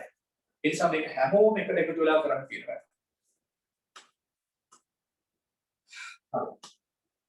මේක තමයි ෆයිනල් ටාර්ගට් එක. හරි. මෙතෙන් යන්න සෑහෙන මහන්සි වෙන්න ඕන. නිකන් යන්න බෑ. අපි ඔයාලට මේකේ අපි ඉස්සරහට මේ පන්දිරි කරගෙන යනකොට ඔයාලට ගෙවල් වලට ලස්සන නිබන්ධන හම්බෙනවා. මේ ෆොටෝස් එක ගන්න මෙන්න මේක. ඕනනම් ස්ක්‍රීන්ෂොට් එකක් ගන්න ෆොටෝ එකක් ගන්න තියන්න. අපිට අවශ්‍යමයි. අපි ඒක පැහැදිලි කරන්න ඕනේ නැතුව දැන් අපි හිතුව සාමාන්‍යයෙන් ඔයා හොඳට අහලා තියෙනවා මිනිස්සුන්ට සිහින තියෙන්න ඕන. හිතලා බලන්න. මිනිස්සුන්ට තියෙන්න ඕන සිහිනයක්ද මිනිස්සුන්ට තියෙන්න ඕන ඉලක්කයක්ද? දැන් ඔයාලට තියෙන්න ඕන වෛද්‍යවරයෙක් වෙනවා කියන සිහිනයද වෛද්‍යවරයෙක් වෙනවා කියන ඉලක්කයද? අපි හැමදෙස්සම වෛද්‍යවරයා කියන්නේ මගේ පිළිවිල දෙක නිසා. හරි. හොඳට හිතන්න බලන්න වෛද්‍යවරයා කියන සිහිනයක් තිබ්බොත් හරිද? නැත්නම් වෛද්‍යවරයෙක් වෙනවා කියන ඉලක්කය තිබ්බොත් හරිද? අනහරයි. මොකද ඔය වෙන්නේ ඉලක්කයයි තියෙන්නේ. අපි හීන දැකලා තියෙනවා මොකද කරන්නේ? දවල්ට අපි දාගත්තම් පේනවා. හැබැයි ඔය හීන හැබැයි වෙලා තියෙනවා. හැබැයි ඔය ඉලක්කයක් තිබ්බොත් අපි පොඩි කාලේ අපි දන්නේ නැහැ. නමුත් අපි පොඩි උන් දැකලා තියෙන නිසා මම කියන්නේ. අපිට මතක නැහැ ඒවා. අපේ වයස අවුරුද්දක් දෙකක් වගේ වෙනකොට. එහෙම නැත්නම් එක වසරේ වගේ ඉන්නකොට සාමාන්‍යයෙන් අපේ අම්මලා තාත්තලා අපි කොහේ හරි ටවුන් එකට එකයින කැමති නෑ නේ අතම කතා. ඇයි දකින්න කියලා. සෙල්ලම් තුවක්කුවක් දැක්කොත් ඕක අරන් දෙනකම් මේක දෙකක් කරනවා. කෑ ගහනවා, අඬනවා, නේද? ගන්නවම තමයි. සිහිනයක් තිබිලා ඉලක්කයක් තිබෙනවා. කියපළු එවන් බලන්න මෙසේජ් එක. ඒක ගන්නේ මට තුවක්කුවක් ගන්න ඕනේ කියලා සිහිනයක් තිබුණද නෑ මං අරක ගන්නවා කියන ඉලක්කය තිබුණා. හරියට මම එකක් වෙන සාද ඉලක්කය තිබුණා. සිහිනේ නෙමෙයි ඉලක්කය තිබුණා. තේරුණාද? සිහිනයක සහ ඉලක්කයක තියෙන ප්‍රධාන වෙනස්කම මේකයි. සිහිනයක ඒක සම්පූර්ණ කර ගැනීම සඳහා කාලරාමුවක් නැහැ. මේක මම මෙන්න මේ කාලෙදි මේ ටාගට් එකට යනවා. මෙන්න මේ කාලෙදි මේ ඩ්‍රීම් එක අචීව් කරනවා. මේ සිහිනය මම අනිවාර්යෙන් ජය ගන්නවා. මෙන්න මේ කාල සීමාවකදී කියලා වෙන කාල සීමාවක් නැහැ. හැබැයි අපි ඉලක්කයක් තියාගත්තොත් ඔයාලා ඉලක්කයක් ගන්න. හරි. ඔයාලා මෙඩිසින් යනවා කියන සිහිනය සහ මෙඩිසින් යනවා කියන ඉලක්කය ගත්තොත් ඔයාලා 2023 දී මෙඩිසින් යනවා. ඔන්න ඉලක්කය. ඉලක්කය කියනකොට ඒකට කාලයක් යනවා. එහෙනම් 2023 අවුරුද්දේදී මෙඩිසින් යන්න නම් මම මේ අවුරුදු දෙක මෙහිම වැඩ කරා. ඒ ටාගට් එකට සුළු ටාගට් තියෙනවා. මම කිව්වා සිරිපාදේ නගින එක තමයි අපේ තියෙන ලොකුම ටාගට් එක. එහෙනම් පොඩි ටාගට් එක මොකද්ද? ඊළඟ පඩියට කකුල උස්සලා තියෙනවා. ඒ වගේ තමයි උසස් කරන්නේ. බයෝසයන්ස් කරන කෙනෙක්ගේ ලොකුම ටාගට් එක මෙඩිසින් යන එක. එහෙම නැත්නම් මැත්ස් කරන කෙනෙක් නම් ඉංජිනේරින් යන. හැබැයි ඒක කරන්න නම් ඊට මෙහා තියෙන ටාගට්ස් ටික අපි කම්ප්ලීට් කරගන්න. එහෙම නැතුව අපි අතෙන්ට යන්නේ නැහැ. ඒක ගේම් එකක් ගහනවා වගේ වැඩක්. level 1 කම්ප්ලීට් කරොත් තමයි level 2 එකට යන්නේ. අද දවසේ තියෙන වැඩ ටික කරොත් තමයි ඊළඟ දවසේ වැඩ කරන්න පුළුවන්. ඊළඟ දවසේ වැඩ ටික තේරුම් ගන්න පුළුවන්. ගන්න. හැබැයි අද දවසේ වැඩ කරන්නේ නැතුව ඊළඟ දවසේ වැඩ කරන්න පටන් ගන්නවත් බෑ. තේරුණාද? හරිද? ඒ නිසා මේක හරි ලස්සන දෙයක්. සිහින තියාගෙන වැඩක් නැහැ. ඒ සිහිනය තිබ්බත් කමක් නැහැ. ඒ සිහිනේ ඉලක්කයක් බවට පරිවර්තනය කරනවා. ඉලක්කයක් බවට පරිවර්තනය කරගෙන අදිෂ්ඨානයකින් විශ්වාසයකින් කැපවීමකින් වැඩ කරනවා. ඉලක්කයක් තියෙන්න ඕනේ නේද? දැන් සමහරක් විට ඔයාලට මේ අද පන්ති මේ කෝර්ස් පටන් ගන්නකොට කිසිම අදහසක් තියෙන්නේ නැතුව ඇති. මම හිතනවා දැන් මම අර පෙන්නපු ටිකේ ඔයාලා හිතාගෙන හිටපු විදිහ සහ උසස් පෙළ කියන එක උසස් පෙළ විද්‍යා විෂය කියන එක අහසයි පොළොවයි වගේ දෙයක්. ඔයාලගේ හිතේ තිබ්බනේ මොනවා හරි දෙයක්. ඒක නෙමෙයි උසස් පෙළ විද්‍යාව කියන්නේ. උසස් පෙළ ගිහිල්ලා මෙඩිසින් යනවා කියලා කියන්නේ ඒක නෙමෙයි. ඉංජිනේරුවෙක් වෙනවා කියලා කියන්නේ ඔයාලා දකින්න දෙන්නේ නෙමෙයි. ඒක අපි අත්දකින්න නිසා කියන්නේ. තේරුණාද? ඒතරම මෙහෙම ඔයාලා මෙඩිසින් යනවා. ඔයාලා වෛද්‍යවරයෙක් වෙනවා. හරි. ගෙදර පාටියක් තියෙනවා. කවුද ඉන්නේ යාළු ડોක්ටර්ස්ලා ටික නේ? ඔයාලා ඉංජිනේරින් ෆැකල්ටි එකට යනවා. ඉංජිනේර් කරන් සෝරි ළමයි. කමක් නෑ වලට පේනව නේද?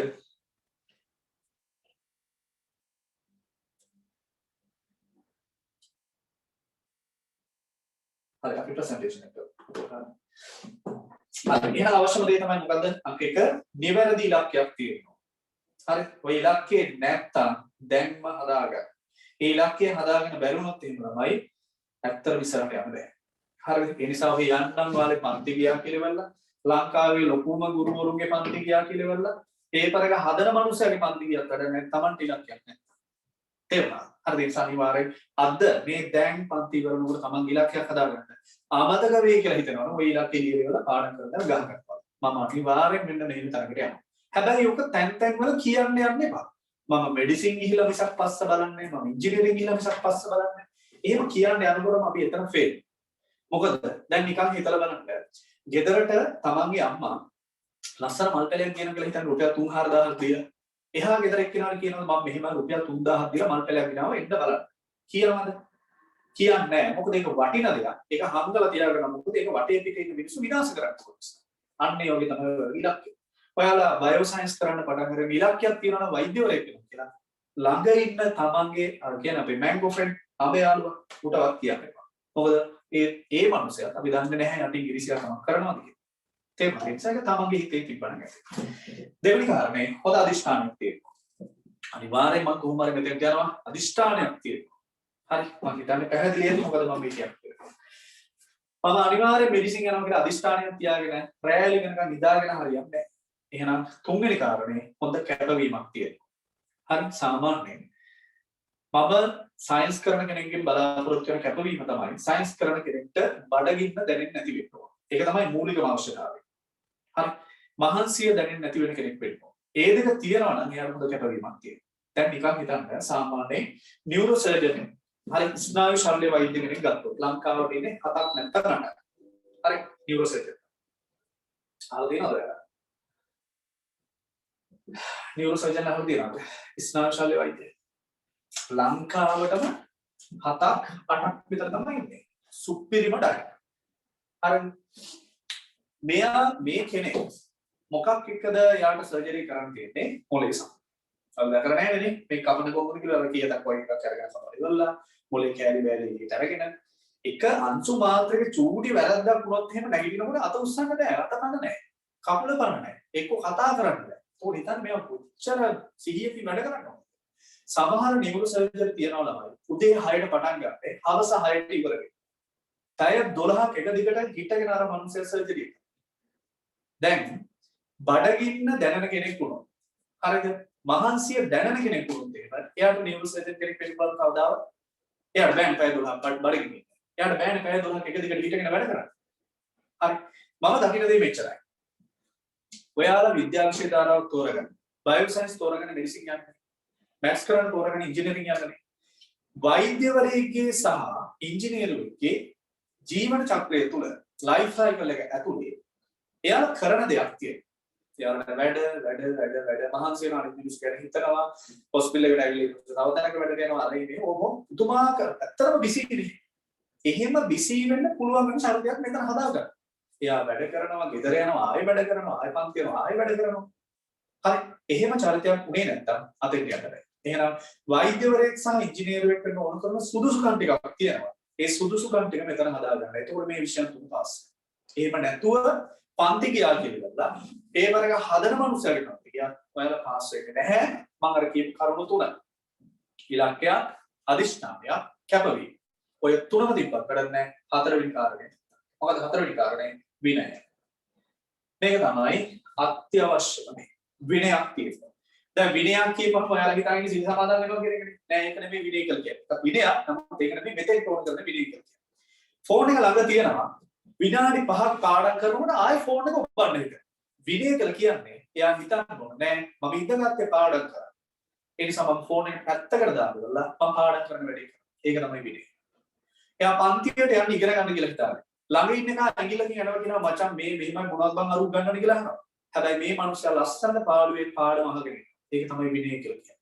අද මොනවා හරි දෙයක් කියනවා මෙන්න මේ ඊළඟ දවසේ යනකොට බලාගෙන ඉන්න කියලා. එයා මොන වැඩේ තිබ්බත් අර ගුරුවරයා කියපු දේ අහගෙන ඉඳලා ගෙදර ගිහලා ටික බලාගෙන. ඒක තමයි විනය කියන්නේ. තේරුණාද? ඕක නැතුව ඊටු ටික හැදෙන්නේ නැහැ. ඒ නිසා අත්‍යවශ්‍යම කාරණේ තමයි ඉතාම හොඳ විනයක් තියෙන්නේ. සයන්ස් කරන කෙනෙක් අනිත් ළමයිගේ වෙනස් එක. මම නම් ඒකට ආසයි. හරි. මම අනිත් විෂයන් වලට අගෞරව කරනව නෙමෙයි.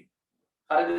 දැන් ඔයාලා හොඳට ගිහින් බලන්න කැම්පස් එකේ සයන්ස් ෆැකල්ටි ඒ කියන්නේ විද්‍යා විෂය ධාරාවක් කරලා කැම්පස් එක ඇතුළට එන ළමයිගේ සහ වෙන මොනවා හරි විෂය ධාරාවක් කරලා කැම්පස් එක ඇතුළට එන ළමයි ගත්තාම වෙනසක් තියෙනවා. මෙඩිසින් ගත්තාම මෙඩිසින් වල ලෙක්චර් එකට යන්න බෑ ළමයි.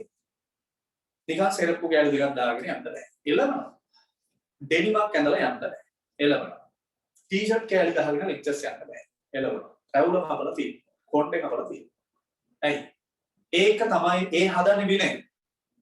කවදාවත් ඔයාලා දැකලා තියෙනවද OPD එකේ බෙහෙත් දෙනවා. ෂෝට් එකක් ගහගෙන ඇවිල්ලා කර කපපු ටී-ෂර්ට් එකක් ඇඳගෙන ඊට පස්සේ අරන් බලු දන් වල වගේ අරන් බලුවට වදින. අන්න ඒ වගේ දන් වලක් දාගෙන කරාම්බුවක් දාගෙන පොයින්ට් එකක් තියලා මොකක් හරි ඉඳගල තියෙනවා. ડોක්ටර් කෙනෙක් අනාව කයිඩම් වල බෙහෙත් දෙනවා. දැන්නේ ඒක හැදෙන්නේ කැම්පස් එකේ. හරි. එතකොට ඒ තැනට යන්න මේ විනය හදා ගන්න ඕන. මිනිස්සෙක් ඉගෙන ගන්නකොට ඒ මිනිස්යාගේ ඉගෙනීම විතරක් තිබිලා හරියන්නේ නැහැ. ඒ ඉගෙනීම සමග ඒකාබද්ධ වෙන්න ඕන ගුණය හපත්කම. ඒ දෙකම තිබ්බහම තමයි ඉගෙනීම වල වටිනාකම. බලන්න හොස්පිටල් එකට ගිහලා ડોක්ටර්ස්ලා බෙහෙත් ගන්නකොට ඒ බෙහෙත් ගත්ත හැමෝටම හොදක් කියාගෙන එළියට එන්නේ නැහැ නේ. සමහර කරලා කියනවා අපෝ අරයට වැඩක් නැහැ ඩොක්ටර් නාන ගිලවලානේ එළියට එන්නේ.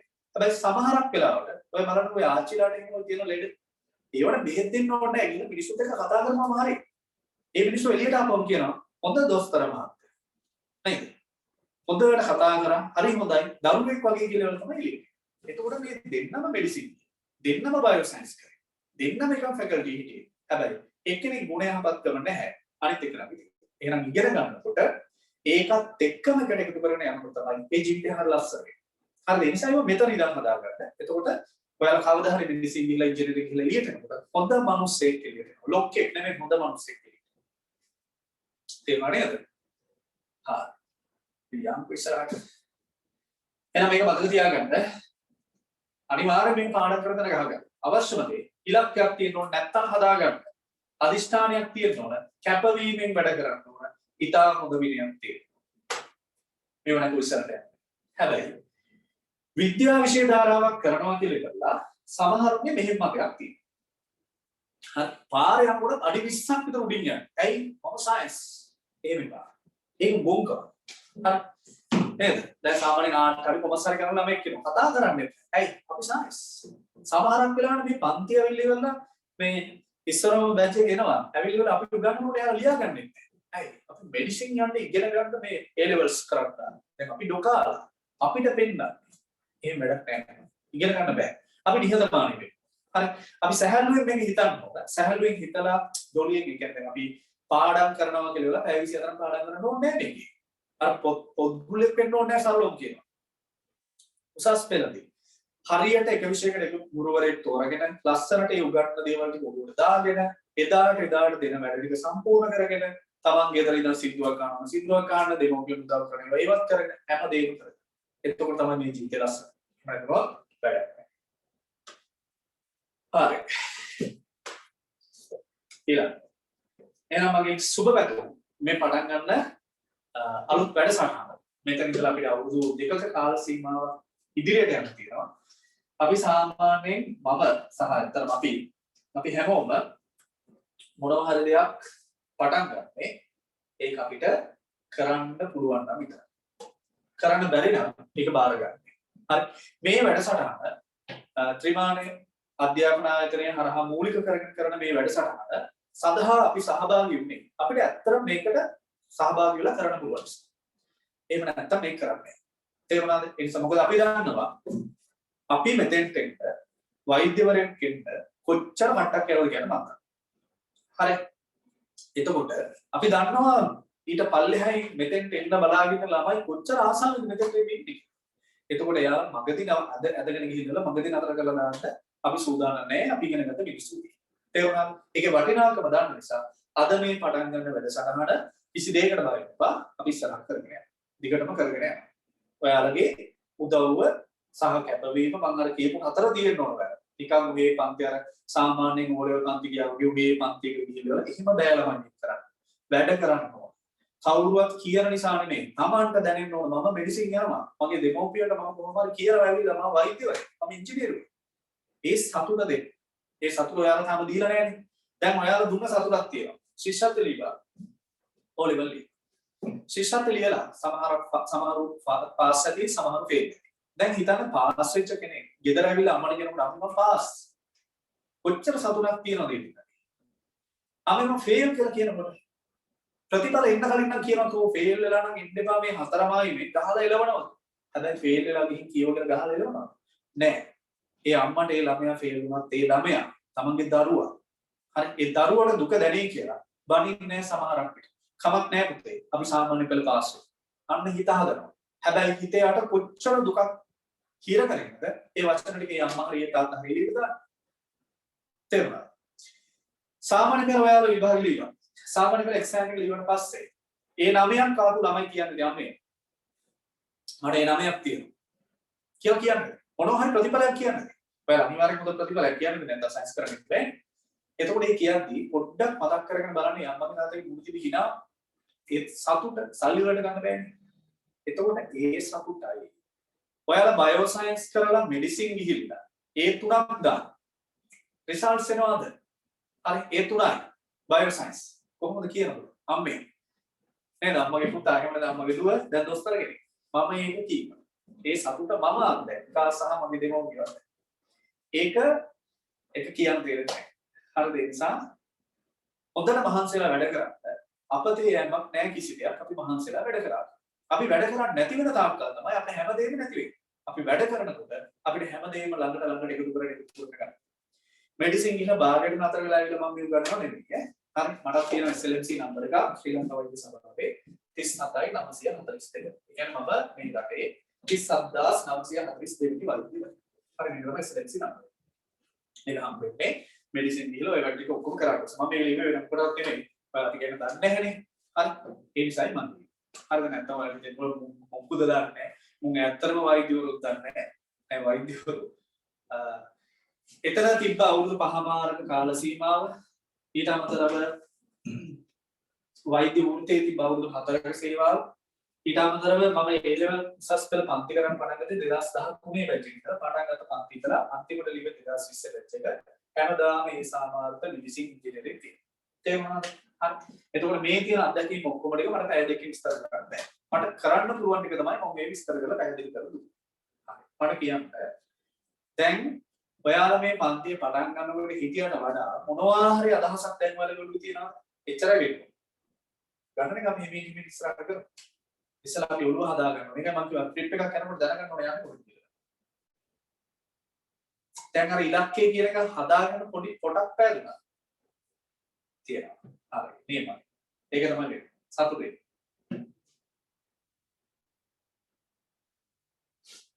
හරි මෙන්න මෙහෙම ප්‍රශ්න අහනවා නම් මම කියන්න ඒ තුනක්ම ගන්න ඕනද කැම්පස් යන්න කියලා අහනවා ඒව දැන් ඉතින් මම කියපු දේවල් වල වැඩක් නැහැ නේද එතකොට මම කිව්වේ ලංකාවේ පළවෙනිව වෙන්න ඕන කියලා හිතාගෙන වැඩ කරා නැතුව මම ඒ තුනක් ගන්නවා ඒ දෙකයි B එකක් ගන්නවා B තුනක් ගන්නවා ඒව වැඩක් නැහැ ඊට පල්ලෙහා තියෙන වැඩක් නැහැ ටාගට් එක අයිල් ෆස්ට් හරි අන්න එතෙන්ට යන්න ඕන කියලා හිතාගෙන මහන්සලා වැඩ කරන්නේ 100% ෂුවර් වරදින්නේ නැහැ කොහේ හරි උඩ තැනක නතර වෙන්න හරි ටිකමට හිතලා බලන්න අපි එක බංකුවේ ඉඳගෙන ඉන්නවා කියලා හිතුව පන්තියට ගිහිල්ලා දැන් ෆිසිකල් ක්ලාස් අපතර පටන් ගන්න ඉන්නේ 11 මාසෙකින් එකකින් පටන් ගන්න එක.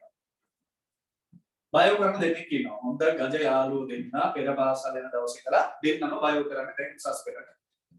එකෙක් වැඩ කරනවා අනික වැඩ කරන්නේ නැහැ. වැඩ කරන එක ඒ වැඩ කරන්නේ ටික අපි දැන් මේ දෙන්නම එකම උසස් පෙළ මන්දිර වල ගිහිල්ලා එකම ඉස්කෝලේ ගිහින් ඔහොම වැඩ කරනවා කියලා හිතන්න මට කියන අත්දැකීමක් මම මේ කියන්නේ. හරි. මේ වැඩ කරාදී එක ළමේ මෙඩිසින් යනවා. අනිත් එක පළවෙනි සැරේ ෆේල්. දැන් මොනවද හිතෙන්නේ? මොනවද හිතෙන්නේ මේ මනුස්සයාට කවදාද මේව දකිනකොට? මට ඇත්තටම එහෙම අත්දැකීම් තියෙනවා එකයි මම මේ කියන්නේ. හොස්පිටල් එකේ වැඩ කරද්දී සමහරක් වෙලාවට මාත් එක්ක එකට පන්තියේ හිටපු ළමයි සිකියුරිටි ජොබ් එක කරන හොස්පිටල් එකේ ගේට්ටුව ගාව. අපි වාහනේ යනකොට ගේට්ටුව අරින් ඉන්නේ. ඇයි මේ මොකද්ද මේ කරගත්තේ? ඇයි මෙහෙම වුනේ? තමන් මේ අවුරුදු දෙක හරියට පාවිච්චි කරගන්න නැති නිසා. අපිට ෆෝන් එක ඔබන දේවල්, සෙල්ලම් කරන දේවල් හැම දෙයක්ම කරගන්න තව කල් තියෙනවා. කැම්පස් එකට යනවා කවුරුවත් හොයන්නේ නැහැ. ගෙවල් වලින් උන්නත මලාද කියලා බලන්නේ නැහැ කැම්පස් එකට ගියාට පස්සේ. කවද්ද ගෙදර එන්නේ කියලාවත් අහන්න. තේරුණා? නිදහස තියෙනවා එතන. ඒ නිදහස ගන්න මෙතනින් යන්න. එතනින් යන්න නම් මේ අවුරුදු දෙක හොඳටම ආන්සලා වැඩ කරන්න. එහෙම නැතුව ඉස්සරහට යන්න බෑ. ඕක තමයි යථාර්ථය. පැහැදිලිද? හරි ඒ නිසා තමයි සරලවම තේරුම් ගන්න තියෙන දේ මෙඩිසින් ඉංජිනේරින් වල මෙච්චර වටිනාකමක් ලැබිලා තියෙන්නේ. ඇයි මේක අමාරුවෙන් කරගන්න ඕන දෙයක්. මේක ලේසියෙන් කරගන්න ඕන දෙයක් උනා නම් කම්කරු රස්සාවල එච්චර මේ රස්සාවල් හැලු කරනව නෙමෙයි. හැම රස්සාවක්ම උතුම්. හරි. හැබැයි අපි නිකන් සාමාන්‍ය කතා කරොත් එහෙම කම්කරු රස්සාව කරන් කවුරුවක් කැමතිද? ඒකට ලොකු වටිනාකමක් තියනවද? නෑ නේ. හැබැයි වෛද්‍යවරයෙක් ඉංජිනේරුවෙක් කියලා කියු කොහොමද තියන වටිනාකම? ඇයි? අර ලේසියෙන් ගන්න පුළුවන් කම්කරු කෙනෙක්. ඒක උපාධිය ගන්න ඕනේ. හැබැයි වෛද්‍යවරයෙක් ඉංජිනේරුවෙක් වෙන්න නම් එයා ජීවිතේ කොච්චර කැපවීම කරන්නේ? ඒ කැපවීම නිසා තමයි කැපවීම කරන නිසා තමයි ඒ රස්සාවට එච්චර ලොකු වටිනාකමක් ලැබෙන්නේ. ඒ වටිනාකම ගන්න හොඳට මහන්සියලා වැඩ කරනවා. අපි ගත්තා ඔයාලට පුළුවන් ගන්න කරේ. තේරුණාද? මේක හරියට මේ වගේ දෙයක්. රස කැම කම්පොන්ස් එකක් ඉන්නවා කියලා කියන්නේ. එයා කියනවා මෙහෙමයි ඔය ඕක කකායිට ඔය පිටුරු ගන්න එපා. ඕක රහ නැහැ. ඔయిత වඩා මෙන්න මේ කෑමක හරි රසයි. මේක හදාගන්නේ මෙහෙම කියලා කියනවා. හැබැයි ඒ තරු කියන නෑ නෑ පිටුරු තමයි හොඳ කියලා කනවා කියලා කියන්නේ. අර කම්කරු රස්සාව තෝර ගන්නවා වගේ වැඩ. අපි කියනවා මෙහෙමයි මෙඩිසින් යන්න වෛද්‍යවරයෙක් වුණා මෙන්න මෙහෙමයි කියලා කියනවා. ඔයාලා කියනවා නෑ නෑ වෛද්‍යවරයෙක් වෙන්න ඕනේ අපි මෙහෙම ඉන්න. හරි තීරණය තමන් අතේ තියෙනවා. හරි මම අර ඉස්සර කියන්න ගිහුවා මගදී නතර වුණා. මම ඒ නිසා ඒක මම කියන්න. මෙතනින් මේ කතාව කරලා පාඩමට යන්න. හරි මම හැමදාම මේ දේවල් කියන්නේ ළමයි. මම හිතන්නේ මම කියපු ටික ඔයාලට වැදගත් ඇති. මට ඔයාලා ඒවා මෙසේජ් වලින් හිතනවා ඒක වැදගත් වෙනවා කියලා. හරි මෙන්න මේ මම කියනවා තමන් අවට තියෙන්නේ සහ තමන්ට ලැබෙන්නේ තමන් කැමති දේ. තමන් දැන් ඔයාලගේ ඔය කාමරේ බලන්න. අකමැති දේවල් තියෙනවද ඕකේ? හොඳට බලන්න ඔය කාමරේ එහෙම නැත්නම් පොත් මේසේ උඩ අකමැති දේවල් මොනවද තියෙනවද? අපි බත් එකක් බෙදා ගන්නකොට නම් ඒක උනත් බෙදාගෙන මොනවද? කොහිල බෙදා ගන්න නැහැ නේ ඔකට. කොහිල අලතම්බල බෙදා ගන්න නැහැ නේ ඔකට සාමාන්‍යයෙන්. අපි පතෝල බෙදා ගන්න නැහැ නේ. අපි දැන් සාමාන්‍යයෙන් ඒවා කන්නේ. අපි පරිප්පු කනවා, චිකන් කනවා, ඔය ටික නම් බෙදා ගන්න. නේද? එහෙනම් අපි අපේ බත් එකේ තියෙන්නේ අපි කැමති දේ. එහෙනම් අපේ වටේ තියෙන්නේ අපි කැමති දේ. එහෙනම් අපි මෙඩිසින් යනතු A level fail වෙන්නේ අපි ඒකට කැමති නිසා. අපි මෙඩිසින් යන්නේ අපි ඒකට කැමති නිසා. එහෙනම් ඉස්සලා කැමැත්තක් ඇති කරගන්න. දෙමව්පියෝ කියනවනම් තමන්ගේ යාළුවා කරනවට සයන්ස් කරන්න බෑ. හරි. තමන්ට අවංකව හැඟීමක් වෙනවා. මේක නම් කියන්නේ මම මැත්ස් කරන්න හිටියේ. හැබැයි මට ආසාවක් ඇති වුණා. අර පොඩි පොඩි ડોක්ටර්ස්ලා දැක්කට පස්සේ නිකන් try එකක් දීලා බලන්න හිතුණා. ඒ කැමැත්ත තමයි ඉස්සරහට යන්න ගියේ. ඒ කැමැත්ත නිසා තමයි පළවෙනි සැරේ මෙඩිසින් ගියේ. ඒ කැමැත්ත නිසා තමයි මේ අවුරුදු 5 ලස්සන ඉවර කරගෙන එළියට ආවේ. කැමැත්තක් නැතුව මේක කරන්නේ. ඉස්සර කැමැත්තක් ඇති කරගන්න. කොහොමද කැමැත්ත ඇති කරගන්නේ? ඒ මිනිස්සු දිහා බලන්න, ඉගෙනගත්ත මිනිස්සු දිහා බලන්න, වෛද්‍යවරයෙක් දිහා බලන්න බයෝ කරන කෙනෙක්. ඉංජිනේරු දිහා බලන්න මැත්ස් කරන කෙනෙක්. ඇග්‍රි කරන කෙනෙක් නම් බලන්න යාළුවට අදාළව කොහොමද මෙයාලා මේ ඉස්සරහට ගිහින් තින්නේ. නිකන් ඔහි යන්නම් වාලේ යන්න එපා. ජීවිතේ වරද්දගත්ත මිනිස්සුන්ගෙන් උපදෙස් ගන්න. ජීවිතේ හරිගස්සගත්ත මිනිස්සුන්ගෙන් උපදෙස් ගන්න. එතකොට මේ මිනිස්සු කරපු දේ කියයි. මම ඒකයි කියන්නේ. මම පාඩම් කරපු දේ මම කියන්නේ. මම වැඩ කරපු දේ මම කියන්නේ. ඒක වැරදි කියලා කාටවත් කියන්නේ. මොකද ඒක වැරදුනා නම් මම මෙතන නැහැ. හරි. ඒ නිසා ඒ ටිකවත් කරන්න මෙතෙන්ටවත් ඒක. මෙතෙන්ට ආව කියලා ඔයාලට මොකද නැති වෙන්නේ නැහැ. ඔයාලට මොකද හානියක් වෙන්නේ. හරි. පැහැදිලි නේද? ට්‍රිප් එකක් ගියා වගේ.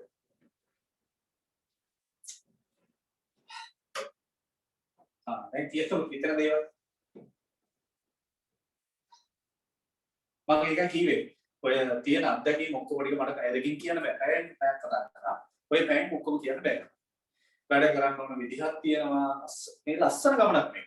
හරි ඒ ගමන යන්න පුළුවන් කියලා බාරගත්ත නිසා තමයි මේ පටන් ගන්නවා. හරිද? එතකොට ඒකත් එක්ක එකතු වෙන එක අපිට යන්න. සීමාන ආයතනයේ සම්බන්ධ වෙලා තමයි අපි මේ වැඩ මුල් කරගෙන යන්නේ. මේ වැඩසටහන කරගෙන යන්නේ. ඉදිරියටම කරගෙන යන වැඩසටහනක් තියෙනවා. පෝල් ක්ලාස් පටන් ගන්නකොට ඒකට අදාළව ඔයාලට විසඳුම් ලබා දෙන්න. ඒක ගැන බය වෙන්න. සමහරක් වෙලාවට ඔයාලට බය හිතෙන්නේ මේ පාඩමාලාව සමග සෙට් එකතු වෙන්න. මොකද ඔයාලට හිතෙන්නේ මේ පටන් අරගෙන අර සෝඩා බෝතල් කෙනෙකුට කියලා දෙවසේ නැති වෙලා ඒක කියන්නේ නැහැ.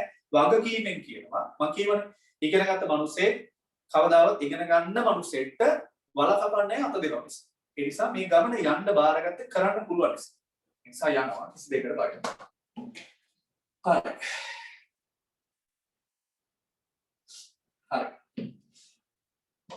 හොඳයි කතාව අහලා ආසාව වැඩි වෙනවා. ඒක තමයි වෙන්නේ. ඒ ආසාව නිකන් අර සෝඩා බෝතලේ කැඩුවා වගේ තියෙන්න බෑ. දැන් මොන දැන් නම් හිතනවා. දැන් අනිවාර්යයෙන්ම මම කොහෙටද හිතන දේ කියන්නේ. බයෝ කරන කෙනෙක් නම් හිතනවා අනිවාර්යෙන් මෙඩිසින් තමයි. බෑ ඔබේ හෙට උදේ එළි වෙනකොට අමතක වෙලා බෑ. ඒ ගැම්ම පටන් ගන්න ගැම්ම තියෙනවා. ඒ ගැම්ම ගන්න නම් මම ඒකයි කිව්ව ඉගෙනගත්ත මිනිස්සු දිහා බලන්න. මිනිස්සෙක් වාහනයක යනකොට ඒ මිනිස්සයා දිහා බලලා අරුණම් පොරකත් කරලා තමයි අරගෙන තියෙන්නේ කියලා හිතන්න එපා. මමත් කවදා හරි හිතෙන්න යනවා. ඒක ගන්නව නෙමෙයි. මමත් කවදා හරි මේ වගේ වාහනයක් ගන්නවා. මිසක් ඒක ගන්නවා. ඒක ගන්නවා කියන්නේ ඉරිසිය. කොහොමද? ඒක වැඩක් නෑ. පැහැදිලි නේද? අපි පාඩමට එයා කරන අපේ පළවෙනි පාඩම පරමාණුක විප්ලවය.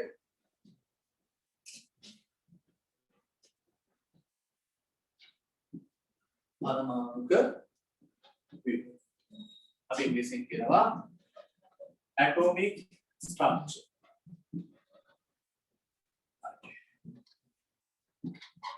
අර කිව්වනේ අපුරු ටික දැක්කම තේරෙන්නේ නැද්ද නේද? මේ සක්කරන්නේ කියලා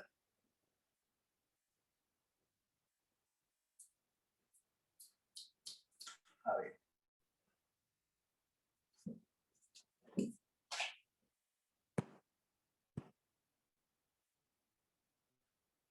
පොඩ්ඩක් වීඩියෝ ගන්න. හරි. පරමාණු ව්‍යුහය atomic structure පළවෙනි පාඩම. හරි. ඔයාලා හිතන්නකෝ දැන් මේ මෙතන ඉන්න මේ ළමයි ප්‍රමාණය බලදි වල අපි ඉන්නේ මෙච්චරයි කියලා නෑ. ඔයාලා අපේ මගේ සහ අපේ තුන්වෙනි කණ්ඩායම. හරි. පළවෙනි කණ්ඩායමක් වෙනම තියෙනවා. දෙවෙනි කණ්ඩායමක් වෙනම තියෙනවා. ඔයාලා තමයි අපේ තුන්වෙනි කණ්ඩායම විදිහට පටන් ගත්ත සෙට් එක. හරි. ඔයාලා තමයි අන්තිමටම පටන් ගත්ත සෙට් එක. එතකොට මේ සෙට් එක මේ දෙකට දාන්න බෑනේ දැන්. ෆිල්ම් එකක් මැද්දින් ගිහිල්ලා බැලුවා වගේ වැඩක් නේ. ෆිල්ම් එක පැය දෙකක් තියෙනවා. පැයක් විතර ගියාට පස්සේ දෙකන බලන්න. තේරෙන්නේ නැහැ. ඒ නිසා තමයි ඔයාලට වෙනම තුන්වෙනි ගෲප් එකක් විදිහට හදලා ඉවරලා මේ ළමයි ටික දාලා ඉවර මුලින් ඉඳන් පැහැදිලි කරගෙන යන්න. හරි. ඔයාලා තව සත් දෙකක් තුනක් විතර ගියාට පස්සේ මෙන්න මේ දෙවෙනි ගෲප් එකත් එක්ක. ඊට පස්සේ තව ටික කාලයක් ගියාට පස්සේ මේකේ පළවෙනි ගෲප් එකත් එක්ක. එතකොට ඉන්න ළමයි පිරිස ඔයාලට බලන්න. හරි. හරි. පරමාණු කුපි. මගේ මේ පන්ති වල තව තියෙනවා වැදගත් කාරණා ටිකක් ඒක මම කියන්නම්. හෝල් ක්ලාස් වලදී නම් ටිකක් නීති තියෙනවා. මෙතන ඉතින් නීති දාන්න දෙයක් නැහැ. ඔයාලගේ මොන පේන්නේ නැහැ. කතා කරන්න බෑ මයික් එක ඔෆ් කරනවා. මෙසේජ් දාන්න බෑ මට විතරයි ගන්න පුළුවන්. අනිත් අයට පේන්නේ නැහැ. එතකොට මම මේක ලිමිට් කරලා තියෙනවා. හරි. මගේ පන්තිය උගන්වගෙන යනකොට ඔයාලට කිසිම ගැටලුවක් නැහැ. තේරෙන්නේ නැති තැනක් තියෙනවා නම් අහන්න පුළුවන්. හරි. හැබැයි උගන්වන වෙලාවේ අහන්න එපා. උගන්වලා ඉවර වුණාට පස්සේ මම කියනවා හැම කොටසකම පළවෙනි පාඩමේ විතරක් නෙමෙයි ළමයි පාඩම් 14ක් මම හැම එකක්ම මේ විදිහට තමයි කරන්නේ. මම කියනවා ගැටලු තියෙනවා නම් අහන්න. අන්න ඒ වෙලාවට තියෙන ඕන ප්‍රශ්නයක් අහන්න. හරි. ඊළඟට කවදාවත් මේක පුරුදු කරගන්න මේ පුරුද්ද ඇති කරගන්න අපි බෝඩ් එකේ ලියන දෙයක්. ඒ කියන්නේ ඔයාලගේ ෆෝන් එකේ දැන් මෙතන බෝඩ් එක කියලා කියන්නේ ඔයාලගේ ෆෝන් එකේ මම නැත්නම් ලැප් එකනේ. හරි. ඔය ස්ක්‍රීන් එක දිහා බලාගෙන කිසිම දවසක කිසිම දෙයක් පොතේ ලියාගන්න එපා. තේරුමක් නැහැ. අපි බෝඩ් එකේ තියෙන දේක් පොතේ ලියනවා කියලා. දැන් හිතන්න මම ලියනවා කියලා. මම පොත අරගෙන මෙහෙම මේ බෝඩ් එකේ තියෙන එක ලියනවා. මෙහෙම බල බලා ලියනවා. ඔළුවට යන්නේ නැහැ. අර බත් එකකින් අර මොකක් හරි බුෆේ එකකින් බත් පිඟානට බෙදා ගන්නවා කියලා. වැඩක් නැහැ. පොඩ හස්ස බලලා බෙදා ගන්න. හරි. ඒ නිසා බෝඩ් එකේ තියෙන ඉස්සල ඔළුවට ගන්න. මතක තියාගන්න. මතක තියාගෙන තනියෙන් අදින්න. රූප සලනා බෝඩ් එකේ අදින්න දුන්නා. කිසිම දවසක ඒක දිහා බලාගෙන පොතේ යන්න එපා. මම කරපු දේවල් මම මේ කියන්නේ. ඒකයි මම කියන්නේ ඒව වැරදි නෑ. හරි ගිය නිසා මම මෙතන ඉන්නේ. සයිට් කරා. බෝඩ් එකේ තියෙන දේ. ඉස්සර මුත්තට ඔළුවට ගන්න. ඔළුවට අරගෙන තනියෙන් අදින්න. තනියම ඇදලා තමන්ට අපි දන්නවනේ අපේ දක්ෂතාවය. ඒ නිසා කෝකටත් බලන්න බෝඩ් එකේ තියෙන එකම දැනගෙන තියෙන්නේ. නැත්නම් පොඩ්ඩක් හරි වැරදිලා තිබ්බොත් වැරදි දෙයක් අපි පාඩම්. තේරුණා? ඒ නිසා අද ඉඳන් මේ පුරුද්ද ඇති කරගන්න කිසිම හේතුවක් නිසා බෝඩ් එකේ තියෙන කෙලිම පොතේ ලියන්න. බෝඩ් එකේ තියෙන එක හොඳට ඔළුවට දාගෙන හොඳට මතක තියාගෙන තර්ක කරලා ඊට පස්සේ ඒක තමන්ගේ මතකයට දාගන්න තමයි පොතේ ලියා ගන්න. එතකොට හොඳට මතකෙට. මම මේ කියන දේ ටික සතියක් කරලා බලන්න. මේ කියන දේවල් හරිද වැරදිද කියලා. මේ පරමාණු ව්‍යුහය කියන පාඩමේදී අපිට ඉගෙන ගන්න තියෙන්නේ මූලික වශයෙන් පදාර්ථයේ පිළිබඳ. හරි මේක කතන්දරයක්. මේ කතන්දරයේදී අපි ඉස්සරවම අපිට හම්බ වෙන දේවල් තමයි අපි S2 එකක් බලපුවම අපි ආවට තියෙන පරිසරය. මම උගන්වගෙන යන ස්පීඩ් එක වැඩි නම් මට පස්සේ කියන්න. හරි. ඔව් 2003 එක්සෑම් එක වෙනකම් ඔන්ලයින් ක්ලාස් එක කරනවාද කියලා අහනවා. ඒකයි මම කිව්වේ. වගකීම බාරගත කරන්න පුළුවන් නිසා. බැරි නම් බාරගන්න නැහැ. හරි. මොකද අපි මීට කලින් මේක පටන් ගත්තේ නැහැ. දැන් ඔන්ලයින් කරන්න පටන් ගත්ත ළමයි කොරෝනා පළවෙනි රැල්ල ආපු දවස්වලනේ. ගිය අවුරුද්දේ අප්‍රේල් වල වගේ පටන් ගත්තේ උග නේද? අපි එතකොට පටන් ගත්තේ නැහැ. මේක අපි සාකච්ඡා මට්ටමේ තිබිලා ගුරුතුමෝත් එක්ක කතා කරලා ත්‍රිමාණායතනයත් එක්ක සම්බන්ධ වෙලා ඒ ත්‍රිමාණායතනයේ ඒ අයිතිකාරී මහත්මයා සමග කතා කරලා අපි ඔක්කොම එකට එකතු වෙලා එකඟතාවයකට එකතු වෙලා හරි අපි මේ කරමු කියලා පටන් ගත්තේ කරන්න පුළුවන් නිසා සහ කරන නිසා. දැන් ඒකට ඔයාලට හිතේ මගේ රස්සාවත් එක්ක මේක කරන්න පුළුවන් වේද කියලා. රස්සාව තෝරාගෙන තියෙන්නේ. අපි තියනවා ළමයි කියන්නේ අපි මම දැන් ඉන්නේ ජෙනරල් හොස්පිටල් එකේ මම කලින් ඉන්නේ ජෙනරල් හොස්පිටල් එක. මම දැන් නිකන් පොලි හොස්පිටල් එකේ ඉන්නේ. ඒකේ නිදහස තියෙනවා. ඒ දවස් ෆ්‍රී සෙල්ෆ් රාද 12 වෙනකන් විතරයි වැඩ. සතිය දවස්වල 4ට ඉවරයි නයිට් නැහැ. හරි ඒ නිසා මේ පන්ති කරන්න පුළුවන් වෙන තැනක තමයි මම ඉන්නේ. හරිද? ඒ නිසා ඒක ගැටලුවක් කරගන්න එපා. මොකද මම පන්ති කරන්නේ මේ ඔයාලා මගේ පළවෙනි පන්තියේ නෙමෙයි ඔයාලා මගේ 10 වෙනි බැච්. 2023 කියන්නේ 2010 තමයි පටන් ගත්තේ. හරි. 2010 පටන් ගත්තා සෝරි 2013 පටන් ගත්තේ 2013 පටන් ගන්න. එතකොට ඔයාලා මගේ 10 වෙනි බැච් එක එදා ඉඳලා මේ වෙනකන් අපිට ඔය තියෙනවා සීමා වාසික පුහුණුව කියලා එකක්. medical faculty in out වෙලා පළවෙනි අවුරුද්ද හොස්පිටල් එනකොට සීමා වාසික. පැය 24 ඩියුටි තියෙනවා. ඕෆ් නැහැ. හැබැයි මම ඒකෙත් පන්ති. පැය 12 විතර පන්තිය පටන් ගන්නවා. පාන්දර 2 3 වෙනකන් කරනවා. හරි. ළමයි මගදී අතාරලා දාන්න නැහැ. ආයෙත් කියනවා අපි ඉගෙන ගත්ත මිනිස්සු අපි කැමති නැහැ. තව කවුරුත් ඉගෙන ගන්න කෙනෙක් වලට ඇදලා දාන්න. අපේ මොකක්ද ඕන උදව්ව ඒක අපි කරන්න අපිට පුළුවන් උපරිම. හරි. ඒ සාමාන්‍ය ඕනේ මොන රාගල් දෙනවද මහියක් දෙනට එනවද බණ්ඩාර වැටෙනවද කියලා මම ඕනේ. හරි අපි කරමු. පුළුවන් තරම් බලන්න. හරි. අද බලන්න. දැන් මැසේජ් බෑ හොඳට අහගන්න ඕන. ප්‍රශ්න තියෙනවා නම් පස්සේ අහන්න. හරි. දැන් සාමාන්‍යයෙන් අපි ඇස් දෙක අරපුවම අපේ අවට තියෙන දේවල් වල අපි කියනවා පරිසරය කියලා. මේ පරිසරය තුළ තියෙන දේවල් අපි ප්‍රධාන වශයෙන් කොටස් දෙකකට බෙදලා වර්ගීකරණය කරනවා. හරි. අපි සාමාන්‍යයෙන් මොනවා හරි දෙයක් වර්ග කරන්න පටන් ගන්නේ ඇයි? අපිට ඉගෙන ගන්න පහසුව සඳහා. අධ්‍යයනයේ පහසුව සඳහා. එතකොට මේ පරිසරයේ තියෙන දේවල් අපි කොටස් දෙකකට බෙදුවොත් මොනවද බෙදන්නේ? පදාර්ථය සහ ශක්තිය. මේවා ඇත්තටම ඔයාලා 6 7 පන්ති වලදී ඉගෙන ගත්ත දේ. මම කියවම් මම අර උගන්වන්න ගන්නේ අයන් ඉඳලා කිසිම දෙයක් දන්නේ නැහැ කියලා හිතන්න. එතකොට හරිය ලේසි. එතකොට දන්න අයට හොඳට ඉගෙන ගන්න පුළුවන්, නොදන්න අයටත් හොඳට ඉගෙන ගන්න. හරි. දක්ෂය දෙන්න යන්න ඕනේ හැමෝම ළමයි. මම ඉන්නේ හැමෝටම ගන්න. හරි. එහෙනම් පරිසරයේ තියෙන දේවල් ප්‍රධාන වශයෙන් කොටස් දෙකයි තමයි පදාර්ථය සහ ශක්තිය. හරි මම කියන බලන්න පදාර්ථය කියන්නේ මොකද කියලා බලන්න. සරලව නිකන් ඔයාලා ෆෝන් කියන මැසේජ් ටයිප් කළා විදුලි වේගෙන් පුළුවන් නේද ටයිප් කරන්න. මොකද පදාර්ථය කියන්නේ? මොනවද තියෙන පදාර්ථය?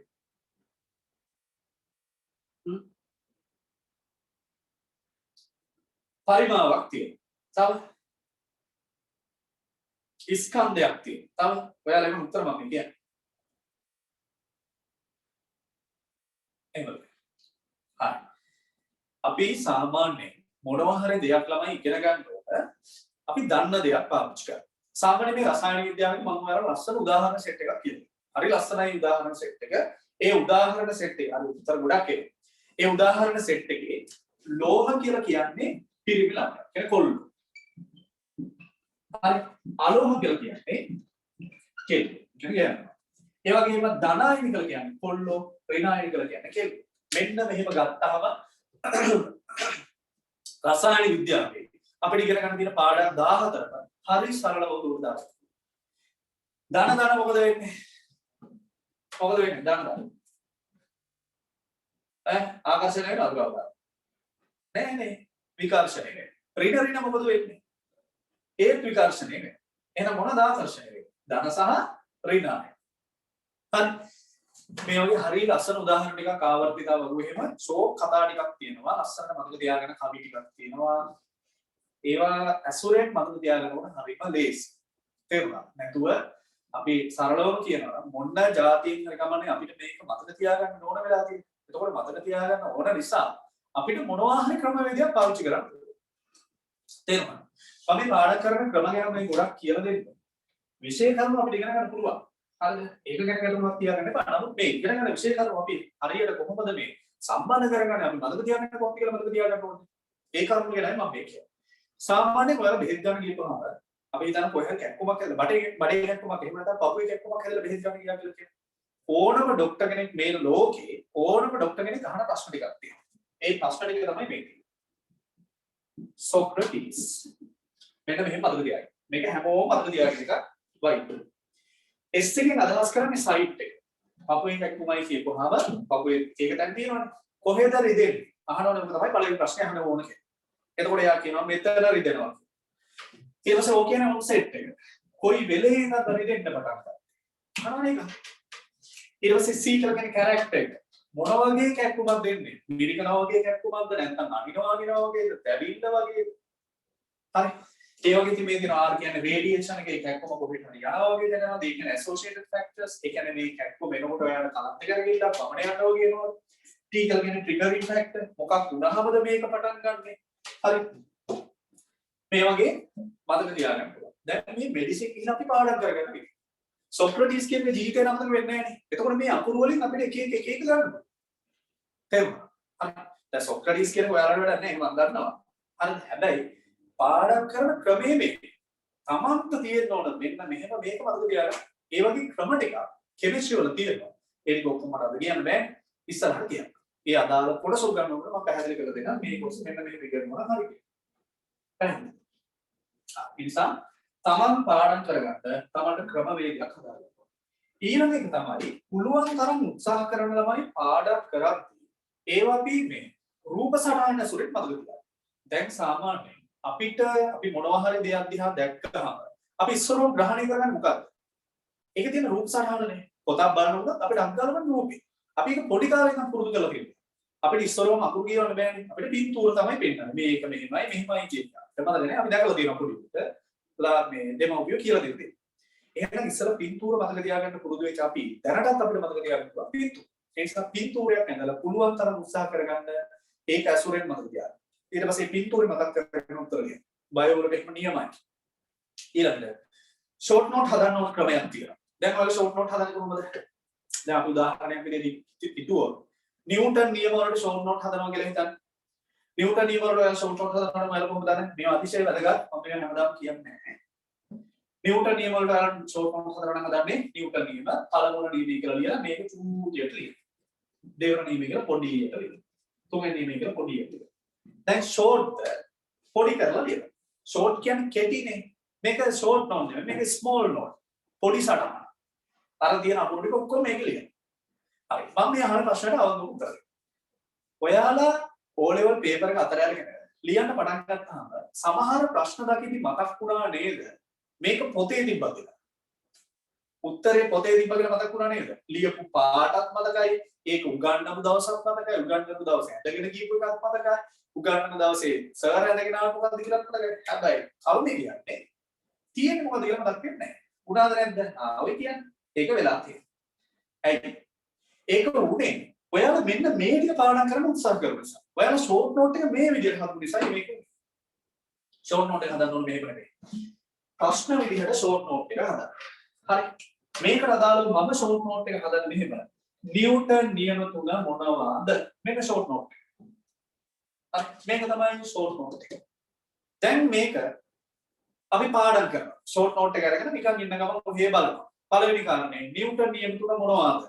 දැන් මොකද්ද වෙන්න ඕන? මතක් වෙන්න ඕන නිව්ටන් නියම තුන. තනියෙන් කියවන පළවෙනි නියමේ මේක, දෙවෙනි නියමේ මේක, තුන්වෙනි නියමේ මේක. එතකොට දැන් පේපර් එක අතර ගන්නකොට ඒක තියෙනවා. නිව්ටන් නියම තුන මොනවාද? දැන් පොතේ තියනවා කියලාද මතක් වෙන්නේ නැත්නම් අපිට ඇත්තටම මතකයි. අපිට මතකයි. උඩ පැන පැන ලියන්න තියෙනවා. ඉතින් ෂෝට් නෝට් හදන්න ප්‍රශ්න විදියට. හරි බයෝ වලට නියමයි. කෙමිස්ට්‍රි වලටත් ඒක. තේරුණා නේද? හරි ඒ නිසා මෙහෙම වැඩ කරන්න පටන් ගන්න මේක වැඩ කරන්නේ. මේ ෂෝට් නෝට් හැදුවට මෙච්චර කාලයක් කරගත්ත ගේ බලක් නැහැ. නිසා මේ විදියට වැඩ කරන්න. හරි. හරි.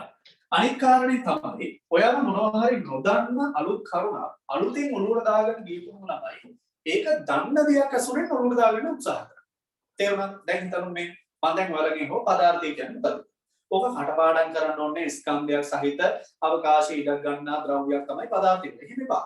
හරි. කටපාඩම් කරන දේවල් එච්චර සාර්ථක නැහැ.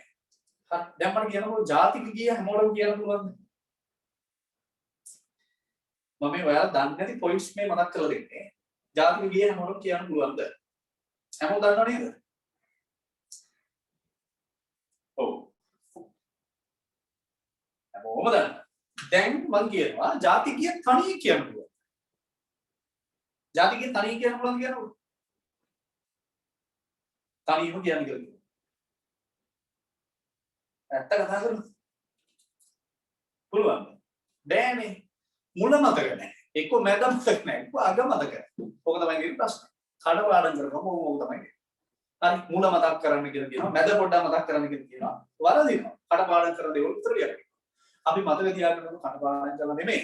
ඒක ඇතුලේ තියෙන්නේ මොකද කියලා ඉස්සෙල්ලා ඔළුවට දාන්න. ඔළුවට දාගෙන ඒක මතක තියාගන්න. පදාර්ථය කියන්නේ මෙන්න මේක. දැන් මම පදාර්ථයටද නැද්ද අයිති? මම පදාර්ථයට අයිතිද නැද්ද? මම පදාර්ථයේද මම ශක්තියද? මට ඉස්සෙල්ලා කියන්නේ පදාර්ථය. හරි. එහෙනම් දැන් මගේ තියෙන ලක්ෂණ මතක තියාගන්න. මම තරාදියක් උඩට නැගුවොත් දෙයනේ කියලා කිලෝ 67යි කියලා වෙනවා. ඒ කියන්නේ පදාර්ථයේ මොකක් තියෙනවද? ස්කන්ධයක් තියෙනවා. මම මෙතන හිටගෙන හිටියොත් වෙන කාටවත් වෙන මෙතන හිට ගන්න බෑ. ඇයි? ඒ කියන්නේ මම අවකාශය ඉඩක් කරන් තියෙනවා. ඔන්න ඔය ලක්ෂණ දෙක තමයි පදාර්ථයක තියෙන්නේ. එහෙනම් මොකද පදාර්ථයේ තියෙන ලක්ෂණ දෙක? අවකාශයේ ඉඩක් ගන්න. ඒ කියන්නේ මම මෙතන හිටගෙන හිටියොත් වෙන කාටවත් වෙන හිට ගන්න බෑ. අවකාශය තුල ඉඩක් කරන් තියෙනවා. හරි. අවකාශයේ ඉඩක් ගන්නවා. තරාදියට නැගුවොත් මගේ බරක් පෙන්නනවා. ස්කන්ධයක් සහිත ද්‍රව්‍ය මොනවා කියලා හඳුන්වනවද? පදාර්ථය කියලා හඳුන්වනවා. හරි. මේ පදාර්ථයේ අවස්ථා තුනක් තියෙනවා කියලා අපි ඉස්කෝලේදී ඉගෙන ගන්නවා. හැබැයි අපි කැම්පස් එකට ගිහම පදාර්ථයේ අවස්ථා හතරක් තියෙනවා කියලා ඉගෙන ගන්නවා. ඒ නිසා අපි කියනවා කැම්පස් එකට ගිහපුවම ඉස්කෝලේට අnder කඩේ කියලා. ඇයි? පොම් පජෝ ගන්න. හරි. ඉස්කෝලේදී කියන්නේ කැම්පස් එකට අnder කඩේ. අnder කියලා කියන්නේ වැඩ නැහැ. තේරුණා නේද? කැම්පස් එකේ තියෙනවනේ ඔය මේ වාත කියලා එකක් තියෙනවානේ. ඔය වාත ලියහන උඹේ අnder කඩේ මොකද කියලා මීටර පාඩම් මොකද බෙල්ල ගැටුම් පාඩම් මොකක්ද අහනවා. අපි හොඳ රැක් වෙච්ච පොරවල. ඒ නිසා ඉතින් අපි දන්නවා මොකද තියෙන්නේ. පදාර්ථයේ අවස්ථා තුනක් තියෙනවා කියලා ඔයාලා ඉගෙන ගන්න. හරි මොනවද මේ අවස්ථා තුන? ඝන අවස්ථාව, ද්‍රව අවස්ථාව සහ වායු අවස්ථාව. හරි. දැන් ඝනයකට නම් ස්කන්ධයක් තියෙනවා අවකාශය ඉඩක් ගන්නවා කියලා තේරෙනවා. තේරුණා නේද? දැන් මම ඝනයක් මට ස්කන්ධයක් තියෙනවා මම අවකාශය ඉඩක් ගන්නවා. ද්‍රවයකටත් ස්කන්ධයක් තියෙනවා අවකාශය ඉඩක් ගන්නවා කියලා තේරෙනවා නේද? වීදුරක් අරගෙන මේකට අපි වතුර දැම්මොත් ආයේ මේ කට කපලා වතුර දැම්මොත් වෙන මොකුත් දාන්න බෑ. ඇයි? අවකාශය ඉඩක් කරන් තියෙනවා. වායුවකට ස්කන්ධයක් තියෙනවද? තියෙනවා. කොහොමද අපි වෙන්නේ? මම මෙහෙම හුලං ඒ කියන්නේ පවක් ගන්නවා. පවක් ගන්නකොට මොකද වෙන්නේ? මගේ අත ගිහිල්ලා මෙතන වැදෙන්නේ නැහැ නේ. හැබැයි මම මෙහෙම පවක් ගහද්දි මගේ අතේ හුලඟක් වදිනවා කියලා තේරෙනවා. මොකක්ද ඒ වෙලාව තිබ්බේ? මේ වාත අංශු. මේවා අංශු නිසා තමයි ඒ වෙලාව තිබ්බේ. අංශුවක් නම් මේකට ස්කන්ධයක් තියෙනවා. එහෙනම් වායුවකට ස්කන්ධයක් තියෙනවා. ඒ වගේම මේ අවකාශය තුල ඉඩ පුද්ගල. තේරුණාද? එහෙනම් හොඳට මතක තියාගන්න. පරිසරය තුල තියෙන දේවල් ප්‍රධාන වශයෙන් කොටස් දෙකකට බෙදන්න පුළුවන්. ඒ තමයි පදාර්ථය සහ ශක්තිය. අපි වැඩිදුර කතා කරන්නේ මේ පාඩමේ පදාර්ථය ගැන. පදාර්ථය කියන්නේ මොකක්ද? අවකාශයේ ඉඩක් ගන්නා ස්කන්ධයක් සංකද්‍රව්‍ය. පදාර්ථයේ අවස්ථා තුනක් තියෙනවා. ඝන, ද්‍රව සහ වායු අවස්ථා. හතරවෙනි අවස්ථාව තමයි ප්ලාස්මා අවස්ථාව. ඒක අපිට නැහැ. හරි. අපි යන්නේ.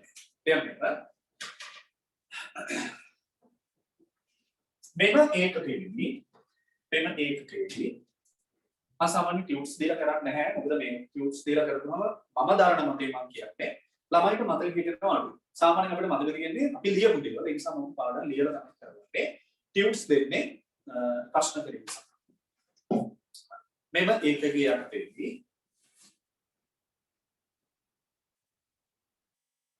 පරමාණු පිළිබඳව වැඩිදුර අධ්‍යයනය කරනවා. පරමාණු පිළිබඳව වැඩිදුර අධ්‍යයනය කරනවා.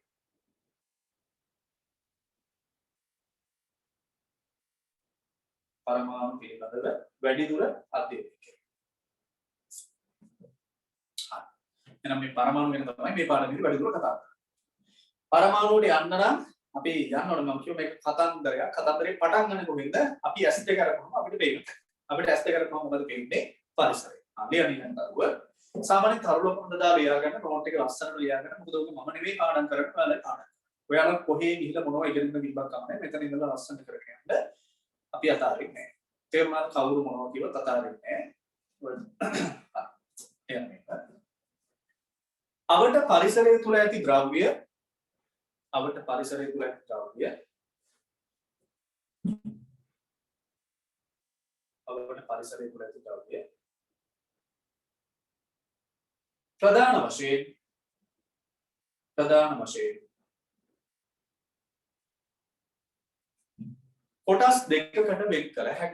ප්‍රධාන වශයෙන් කොටස් දෙකකට වෙන් කළ හැකියි.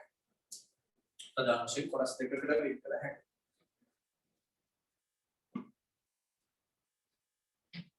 හරි ඊළඟ එක පදාර්ථය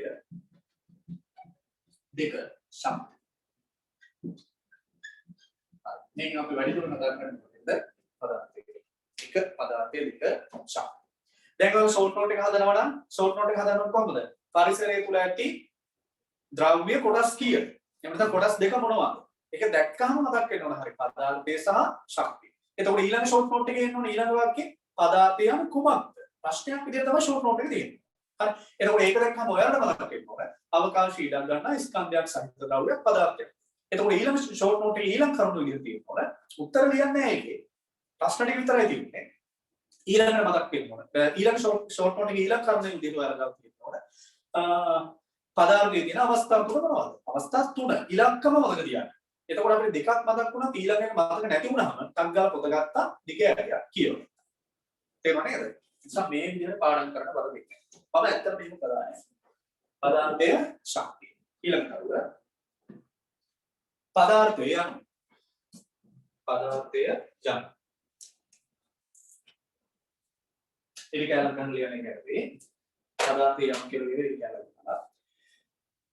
අවකාශයේ ඉඩක්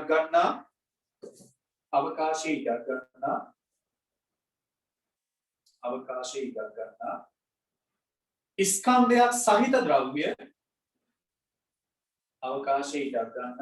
ස්කන්ධයක් සහිත ද්‍රව්‍ය පදාර්ථ ලෙස හැඳින්වේ. අවකාශයේ ඉඩක් ගන්නා ස්කන්ධයක් සහිත ද්‍රව්‍ය පදාර්ථ ලෙස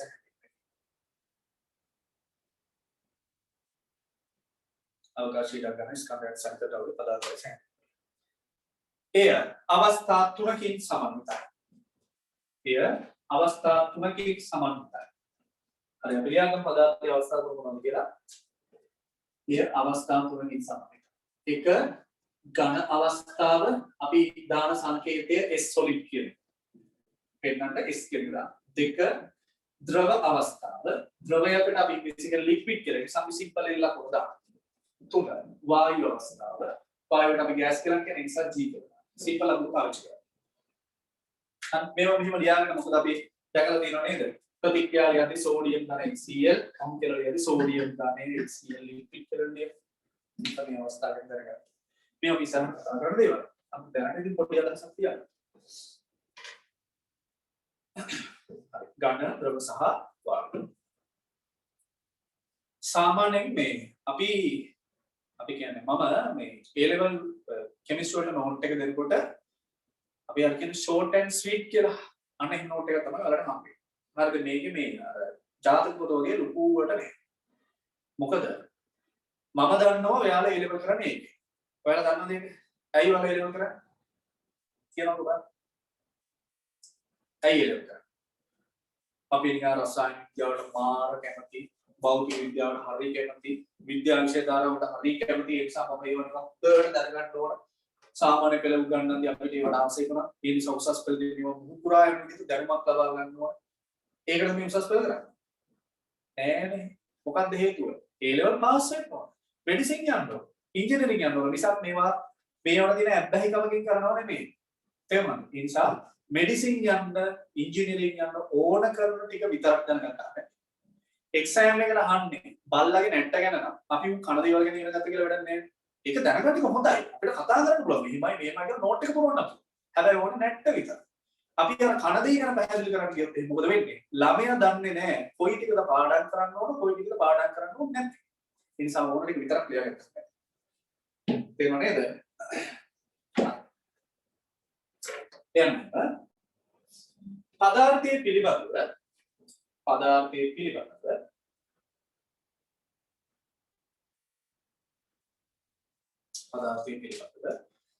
ඩෝල්ටන් නැමැති පුද්ගලයා විසින් නිකන් ලියන මම පැහැදිලි කරනවා. ඩෝල්ටන් පදාර්ථයේ පිළිබඳව ඩෝල්ටන් නැමැති පුද්ගලයා විසින් වැඩිදුර අධ්‍යයනය කරන ලදී. වැඩිදුර අධ්‍යයනය කරන ලදී. ඔන්න අහගන්න කතන්දරේ මොකද වෙන්නේ කියලා බලන්න. ඔන්න අපි ඉස්සරහම දැන් කතන්දරේ පටන් ගන්න කොහෙන්ද? S2 පියාගෙන හිටියම ඉතර දවසක් ඔන්න S2 ඇරියා. එතකොට අපිට පරිසරය පේනවා. පරිසරය තුල තියෙන දේවල් අපිට කොටස් දෙකකට බෙදන්න පුළුවන්. ඒ තමයි ශක්තිය සහ පදාර්ථය. පදාර්ථය තුල තියෙන දේවල් කොටස් තුනයි. ඝන, ද්‍රව සහ වායු. මේ පදාර්ථය කියන්නේ ස්කන්ධයක් සහ අවකාශ ඉඩක් ගන්න. මේ පරිමාවක් තියෙන්නේ. ස්කන්ධේ පරිමාවකුයි. මෙන්න මේ පදාර්ථයේ පිළිබඳව වැඩිදුර කතා කරලා තියෙනවා කවුද? ඩෝල්ටන් කියන්නේ. ශක්තිය ගැන පස්සේ කතා කරමු. මොකද මේක ඇහැට පේන්නේ නැහැ. ඇහැට පේන එක ගැන තමයි ඉස්සෙල්ලා කතා කරලා තියෙන්නේ. මේක පිළිබඳව කතා කරපු විද්‍යාඥයෝ සෙට් එකක් ඉන්නවා. අපිට ඕන කරන් කියනවා ඩෝල්ටන්. හරි මම මෙහෙම කියන්නේ ඔයාලා පොත් බැලුවොත් එහෙම නැත්නම් ඔයාලා වෙන කොහේ හරි පන්තියකට ගිහිල්ලා තියෙනවා නම් නෝට් එක ගස්සනම හිට්ටර් ජාතකයක් ඇති. වැඩක් නැහැ. එක්සෑම් එකට අහන්නේ නැහැ. මම මේ කියන්නේ ඇත්තද බොරුද කියන ඒවා ඔයාලා ගන්න පුළුවන් ලේසින් තමයි පාස් පේපර් වල. පාස් පේපර් වල ප්‍රශ්න අහලා තියෙනවා නම් මේක දැනගන්න ඕන. ප්‍රශ්න අහලා නැත්නම් මේක දැනගන්න ඕනේ. අවුරුදු 20ක් විතර පිටපස්ස බලපුවම තේරෙනවා. මම මේ දෙන නෝට් එකේ කිසිම තැනකට ප්‍රශ්නෙට උත්තර ලියන්න බෑ කියලා තැනක් නැහැ. පොඩි නෝට් එකක් තියෙන්නේ. මේක හොඳට බෑ. තේරුණාද? හරි ඒ නිසා මේක තව නිකන් මදි කියලා හිතෙන්න බෑ. ඇති කියලා හිතෙන්න ඕන. මොකද ලොකු පාඩම් වලක් අපිට කතා කරන්න තියෙනවා. පරමාණු ව්‍යුහයේ තියෙන වැදගත්කම කතා කරමු. එක්සෑම් එකේදී බහුවර්ණ පේපර් එකේ ප්‍රශ්න 50ක් යනවා. ඕකෙන් එක ප්‍රශ්නයක් හරිය පරමාණු ව්‍යුහය. විභවගත පේපර් එකේ රචනා ප්‍රශ්න 4ක් තියෙනවා. ඔය හතරේ චූටි කොටසක් අහන්න. රචනා පේපර් එකේ B සහ C කියලා කොටස් දෙකක් තියෙනවා. B කොටසේ රචනා ප්‍රශ්න 3යි, C කොටසේ රචනා ප්‍රශ්න 3යි. ඒ තුනෙන් දෙක තෝරගෙන 4ක් ලියන්න. රචනා ප්‍රශ්න එකක්වත් අහන්නේ නැහැ. එහෙනම් මේක වැඩ කරති පාඩමක්. නමුත් මේක තමයි අඩිතාලව රසායන විද්‍යාව. මේක දන්නේ නැතුව විස්තරක් කතා කරන්න. එහෙනම් මේ පදාර්ථය පිළිබඳව වැඩිදුර කතා කරලා තියෙනවා ඩෝල්ටන් කියන කෙනා. මේ ඩෝල්ටන් කියන කෙනා පදාර්ථය පිළිබඳව කරුණු 4ක් ඉදිරිපත් කළා. මෙන්න මේ කරුණු 4ට අපි කියනවා ඩෝල්ටන්ගේ පරමාණුක වාදය. ඒක දැන් සිලබස් එකේ නෑ. හරි. පරමාණු වාදය පිළිබඳ පදාර්ථය පිළිබඳව කරුණු ගොඩාක් පැහැදිලි කරලා තියෙනවා. ඒ කරුණු ගොඩාක් කරුණු හතරකින් තමයි ආ ඉදිරිපත් කරලා තියෙන්නේ. මෙයා කියනවා පදාර්ථය කඩාගෙන ගියෝ. හිතන්න මේ පැන කියලා. මේ පැන බෙදාගෙන ගියෝ. මෙයා කියනවා බෙදන්න බැරි කුංචි අංශුවක් හම්බ වෙනවා. ඒ අංශුවට එයා නමක් දෙනවා පරමාණුව කියලා. හරි. එහෙනම් ඩෝල්ටන්ගේ මතය උනේ මොකක්ද? පදාර්ථය හැදිලා තියෙන කුඩාම තැනුම් එකකේ මොකක් කියන එකද? පරමාණු කියන එක. හරි. පරමාණුවට අපි ඉංග්‍රීසියෙන් කියනවා ඇටොම් කියලා. මේ ඇටොම් කියන වචනේ තේරුම තමයි තවදුරටත් බෙදිය නොහැකි කියන. එහෙනම් ඩෝල්ටන්ට වඩා දෙයක් අපි දන්නවා. මොනවද අපි දන්නේ? අපි දන්නවා පරමාණුව කඩන්න පුළුවන්. මොනවද? ඉලෙක්ට්‍රෝන වලටයි, ප්‍රෝටෝන වලටයි, නියුට්‍රෝන වලටයි. තේරුණාද? එහෙනම් ඩෝල්ටන්ට වඩා අපි වැම්ඩෝ. හරි. ඒ වුණා මේ කතා කරන්නේ. මොකද මේක එක්සෑම් එකට අහන්නේ. හරි. බලන්න මොකද මේ පදාර්ථය කරගෙන ස්කන්ධයක් සහ අවකාශය ඉඩ ගන්න ද්‍රව්‍ය මේක ගැන ඩෝල්ටන් වැඩිපුර කතා කරා. එයා පැහැදිලි කළ කරුණු හතරකින් සමන්විත ඩෝල්ටන්ගේ පරමාණුවාදී පැහැදිලි කරලා දුන්නා. නමුත් අපි ඒක ගැන කතා කරන්නේ අහන්න නැති නිසා. ඒක අයින් කරලා තියෙන සිලබස් එකේ. හැබැයි ඩෝල්ටන්ගේ එක මතයක් අපිට වැදගත්. මොකද ඩෝල්ටන්ගේ මතයක් උනේ පදාර්ථයේ කුඩාම ඒකකය. පදාර්ථය බෙදාගෙන ගියපුවාම ආයෙ බෙදන්න බැරි කුඩා ඒකකයක් හම් වෙනවා. ඒකට එයා නම්පත් දෙනවා පරමාණු. පැහැදිලිද? හැබැයි ඒක වැරදි. හොඳට බලන්න කොහොමද ඒක වැරදි කියලා ඔප්පු කරන්නේ. මෙන්න මේ තාර්කික හැකියාව තමයි තියෙන්න ඕන මේව හදලා තියාගන්න. නේ? දැන් මට කියන්න පරමාණුව උදාසීන කෙනෙක්ට ආරෝපණයක් තියෙනවා. කියන්න මට පරමාණුව කියලා කියන්නේ උදාසීන කෙනෙක්ට ආරෝපණයක් තියෙනවා. මම කරේ වරනවා. මම මේ ප්‍රශ්න අහන්නේ නැත්නම් ඔයාලා ඔබ දිහා බලගෙන මට්ට බෝරින් වැඩක් ඒක. අපිට උනා Zoom එකේ ලෙක්චර් එකක් තියෙනකොට එපා වෙනවා. පරමාණුවට ආරෝපණයක් තියෙනවලු. සමහරු කියන උදාසීනයිලු. මොකද හිතෙන්නේ? මගේ හයිඩ්‍රජන් පරමාණු කියලා මෙහෙම ලියලා HT. හීලියම් පරමාණු කියලා මෙහෙම ලියනවා. මෙයා උදාසීනයි නේ. හරි. පරමාණු උදාසීනයි නම් එහෙනම් අපිට කියන්න පුළුවන් පරමාණු කියන්නේ මොනෝගේ එකක්ද? උදාසීන. පරමාණු එකතු වෙලානේ පදාර්ථය හැදිලා තියෙන්නේ. එහෙනම් පදාර්ථයක් මොකක් වෙන්න ඕනද? උදාසීන වෙන්න ඕන. හැබැයි පදාර්ථයකට විද්‍යුත් ස්වභාවයක් තියෙනවා කියලා මම කියනවා. හරි අපිට තියෙනවා ඒකට පරීක්ෂණ. එහෙම නැත්නම් පදාර්ථයට විද්‍යුත් ස්වභාවයක් තියෙනවා කියන්නේ පදාර්ථයට ආරෝපණයක් තියෙනවා කියලා කියන්නේ මම ගාව සාක්ෂි තියෙනවා. එහෙනම් පදාර්ථය හැදිලා තියෙන කුඩා මේකකේ පරමාණු වල පරමාණු උදාසීනයි නම් පදාර්ථය උදාසීන වෙන්නේ. හැබැයි මම පෙන්නනවා පදාර්ථයට ආරෝපණයක් තියෙනවා. පදාර්ථයට ආරෝපණයක් තියෙනවා නම් මේකේ තේරුම තමයි මෙන්න මේ පරමාණු වශයෙන් මොනවා හරි ආරෝපිත අංශු තියෙනවා. ඔන්න ඩෝල්ටන්ගේ මතය විද වැඩ. පැහැදිලි නේද? තව බලන්න අහගන්න. ඩෝල්ටන් කියන්නේ පදාර්ථය හැදලා තියෙන කුඩා මේකකේ පරමාණු. අපි දන්නවා පරමාණු කියන එක උදාසීනයි. පරමාණු උදාසීනයි නම් කල්ලි මොකද්ද? පදාර්ථයක් උදාසීන වෙන්නේ. හැබැයි මට පුළුවන් පෙන්නන්න පදාර්ථයේ විද්‍යුත් ස්වභාවයක් තියෙනවා. පදාර්ථයට ආරෝපණයක් ගන්න පුළුවන් කියලා වෙනවා. පදාර්ථයට ආරෝපණයක් ගන්න පුළුවන් නම් ඒකේ තේරුම පරමාණු ඇතුලේ ආරෝපිත අංශු මොනවා හරි තියෙනවා. ඒවට අපි කියනවා උපපරමාණුක අංශු. එතකොට විද්‍යාඥයෝ යොමු වෙනවා මෙන්න මේ උපපරමාණුක අංශු අනාවරණය කරගෙන සඳහා. පැහැදිලිද? ඔන්න ඔය කතාව තමයි මේ පාඩම ඉස්සරහට යන්නේ. හා. එහෙනම් දැන් පැහැදිලි ඇති. පදාර්ථයේ පිළිබඳව වැඩිදුර අධ්‍යයනය කරා කවුද? ඩෝල්ටන් කියන කෙනා. මෙයාගේ මතය උනේ පදාර්ථයේ හැදිලා තියෙන්නේ තවදුරටත් බෙදා වෙන් කළ නොහැකි ඉතා කුඩා අංශුවකින්. ඒ අංශුවට යනමක් දෙනවා පරමාණු. හරි. ලියන්න තරුව. ඩෝල්ටන්ගේ මතය වූයේ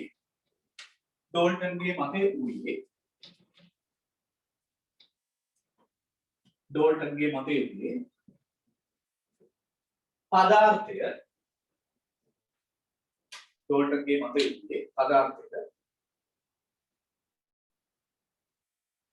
සෑදී ඇත්තේ පදාර්ථයේ සෑදී ඇත්තේ තවදුරටත් බෙදා වෙන් කළ නොහැකි පදාර්ථයේ සෑදී ඇත්තේ තවදුරටත් බෙදා වෙන් කළ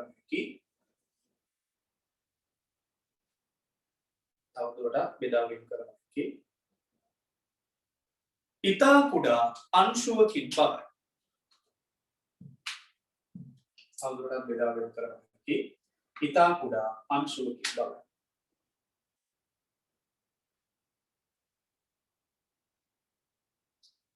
මෙම අංශුව පරමාණුව ලෙස හඳුන්වන ලද. මෙම අංශුව පරමාණුව ලෙස හඳුන්වන ලද.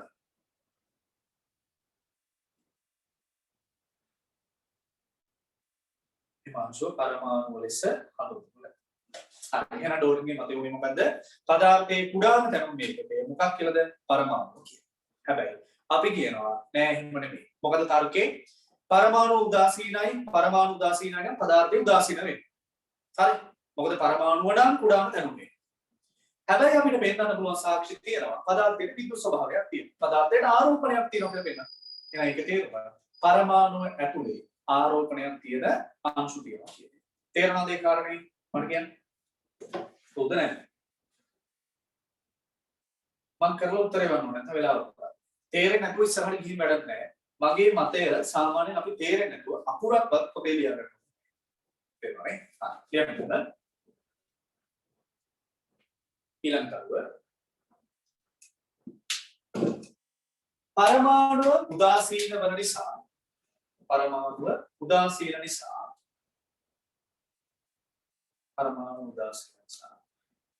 පදාර්ථයේ උදාසීන විය යුතුයි.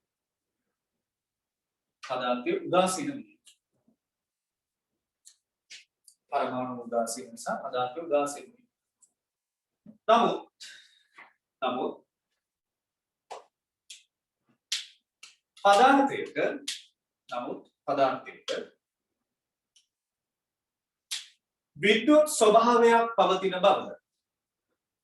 නමුත් පදාර්ථයක විද්‍යුත් ස්වභාවයක් පවතින බව.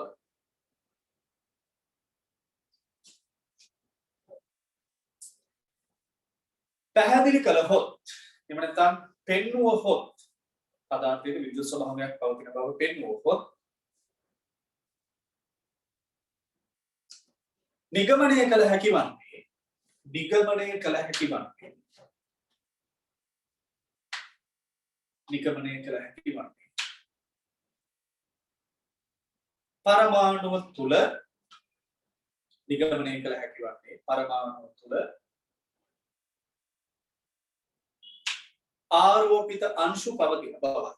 පරමාණුව තුල ආරෝපිත අංශු පවතින බව. පැහැදිලිනේ? හරි එහෙනම් පරමාණු ඔස්සේ ඔන්න ආරෝපිත අංශු තියෙනවා කියලා තේරෙනවා. එහෙනම් මේකෙන් පැහැදිලි වෙන්නේ පදාර්ථයේ කුඩාම තැනුම මේකේ පරමාණුව නෙමෙයි. ඒක ඇතුලේ තව මොනවා හරි අංශු තියෙනවා. ලියන රතු පෑනේ. මින් පැහැදිලි වන්නේ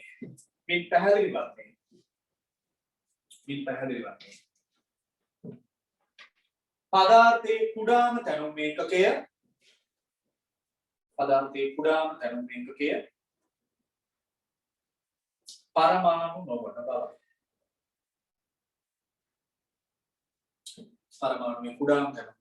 පදාර්ථයේ කුඩාම තැනුම් මේකකය පරමාණුව නොවන බව. තේරෙනවද? දැන් අපි මහලොකුට අපි කියව නේද පදාර්ථයේ විද්‍යුත් ස්වභාවයක් තියෙනවා කියලා පෙන්නුවොත් ඒකෙන් නිගමනය කරන්න පුළුවන් පරමාණු ඇතුලේ ආරෝපිත අංශු තියෙනවා. දැන් කොහොමද අපි පෙන්වන්නේ පදාර්ථයේ විද්‍යුත් ස්වභාවයක් තියෙනවා? සාක්ෂි තුනක් තියෙනවා. ඉලක්කම් මතක තියාගන්න. හරි. ඒ ඉලක්කම් මතක තියාගන්න කියන්නේ ඔයාලා දැන් මේකේ ෂෝට් නෝට් හදලා ඉවරලා පාඩම් කරද්දී තියෙනවා පදාර්ථයේ විද්‍යුත් ස්වභාවයට ඇති සාක්ෂි තුන මොනවාද? එහෙම මතක තියාගන්න. එතකොට දැන් මතක් කරනවා හරි. එකක් නම් මතකයි. ස්ථಿತಿ විද්‍යුත්. දෙක විද්‍යුත් විච්ඡේදය. තුන්වෙනි මතක් වෙන්නේ නැහැ. ගත්ත නෝට් එක ඒ වෙලෙම බලන්න. හරි. තේරෙනව නේද? නැත්නම් ඔය ඉලක්කම නැතුව පදාර්ථයේ විද්‍යුත් ස්වභාවයට සාක්ෂි මොනවාද කියලා කිව්වොත් අපි නිකන් අර හිතෙන් පොඩක් හදා ගන්නවනේ. අවුලක් නැහැ. දෙකක් මතකයි කියලා බලන්න. එහෙම වැඩක් නැහැ. ඔක්කොම අංග සම්පූර්ණ මතක තියෙනවා. ලියන්න. ඊළඟ තරුව පදාර්ථයේ විද්‍යුත් ස්වභාවයට ඇති සාක්ෂි. අපි යනක එක කිසිම දෙයක් මේව තේරුම් ගන්න ඕනේ නැහැ. එකින් එක පැහැදිලි කරනවා නිකන් ලියන්න විතරයි. එක ස්ථಿತಿ විද්‍යුතය. අපි අකුරු නම් ඉච්චර හරියන්නේ. දෙක විද්‍යුත් විච්ඡේදනය. තුන රසායනික පෝෂණය. ස්ථಿತಿ විද්‍යුතය. දෙක විද්‍යුත් විච්ඡේදනය. තුන රසායනික පෝෂණය. එයා නම් එක මේකෙන් අංක 1 කියලා දාලා ලියාගෙන වෙනම මේ තුන වෙන වෙනම පැහැදිලි කරනවා. පළවෙනි කාරණය ස්ථಿತಿ විද්‍යුතය. ස්ථಿತಿ. හරි. මේවා මම හිතනවා ඔයාලා මීට කලින් අහලා ඇති. ස්ථಿತಿ විද්‍යුතයේදී මොකද කරන්නේ? මම නෝට් එක ලියන්න දෙන්න ඉච්චර මම ලියන්න දෙන්නේ. මොකද මම ආයෙත් මතකයේ තියෙනවා. මොකද මේ ස්ථಿತಿ විද්‍යුතයේදී කරන්නේ? මේක අහලා තියෙනවානේ. පදාර්ථ දෙකක් එකිනෙක සමග විපදෙනවා. අර 6 වසරේදී අපි මැජික් පෙන් කොහොමද මැජික් පෙන් කොළ කැලි ටිකක් ඉරලා ගන්න.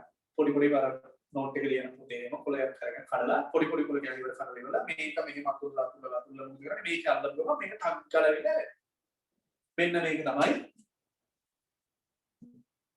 කොහොමද කියන්නේ මේ තියෙන රසායනික කෝෂ ඒකෙන් මේ තුනෙන් පළවෙනි ක්‍රියාවකට ස්ථಿತಿ විද්‍යුතය හරි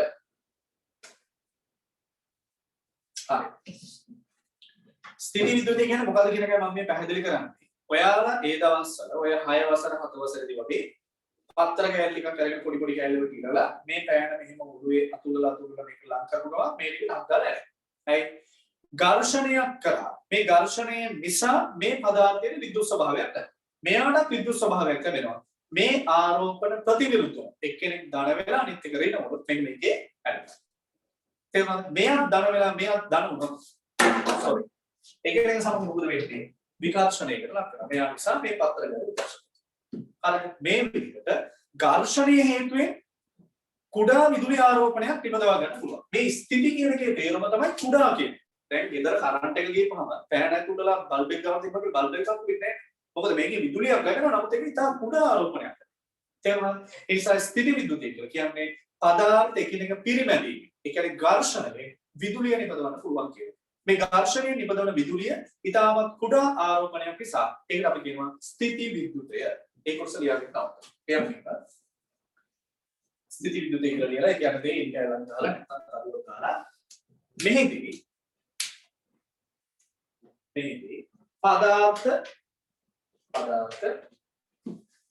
එකිනෙක පිරිමදිනු ලැබේ. පදාර්ථ එකිනෙක පිරිමදිනු ලැබේ.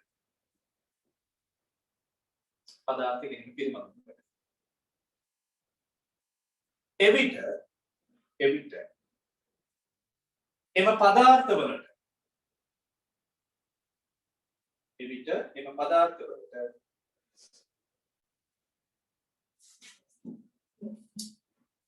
සුළු විද්‍යුත් ආරෝපණ ලැබීමක් සිදු මෙය ස්ථಿತಿ විද්‍යුතය සුළු එනනම් කුඩා විද්‍යුත් ආරෝපණ ලැබීම සිදුවේ මෙය ස්ථಿತಿ විද්‍යුතය. ඔච්චරයි මම අද කතා කරන්නේ. අපි ඊළඟ දවසේ උත්තර ඉඳලා ඉස්සරහට යනවා. හරි. ඒ සාමාන්‍ය මම පාඩම කරලා ඒ දවසේ පොඩි සමරියක් ඉදිරිපත් කරනවා සාරාංශය. එතකොට තමයි ළමයාට තේරෙන්නේ අපි අද කරේ මේක. එතකොට අදම මේකට අදාළව මොනවා හරි පාඩම් කරන්න ඕන දේවල් තියෙනවා පාඩම් කරලා එකක් මතක තියාගන්න මෙන්න මේක. මම සාමාන්‍යයෙන් පන්තියක් ඉවර වෙන දවසට හෝල් එකේ ඉන්න ළමයිගේ පොඩි සටහනක් ගන්නවා මම කියනවා ඔයාලට මේ පන්තියේ තියෙන ගුණදෝෂ විචාරණය කරලා අර පොලේ ලියන්න. බහුතරයක් දෙනා ලියපු දෙයක් තියෙනවා.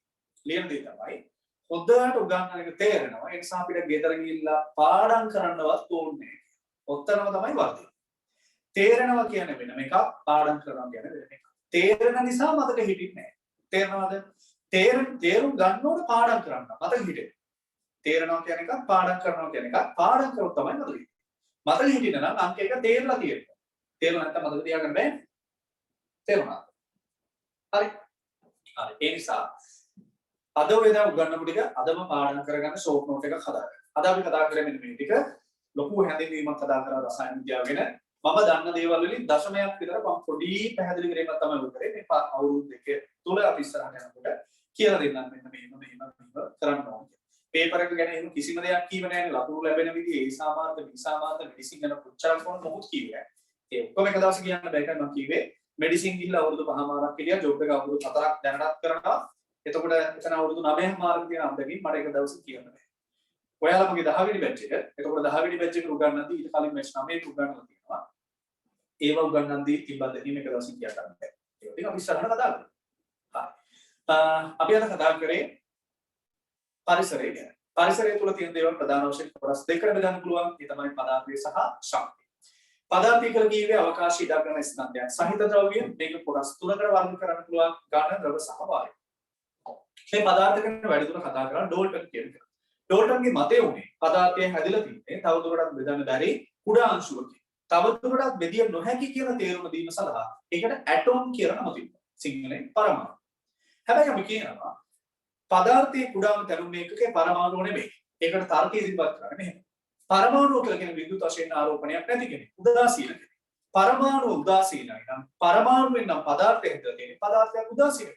හැබැයි මට පෙන්නන්න පුළුවන් පදාර්ථයේ විද්‍යුත් ස්වභාවයක් තියෙනවා. ඒකේ තේරුම අර පරමාණුවක විතාම මොනවාරි ආරෝපක වර්ගයක් තියෙනවා. පැහැදිලිද?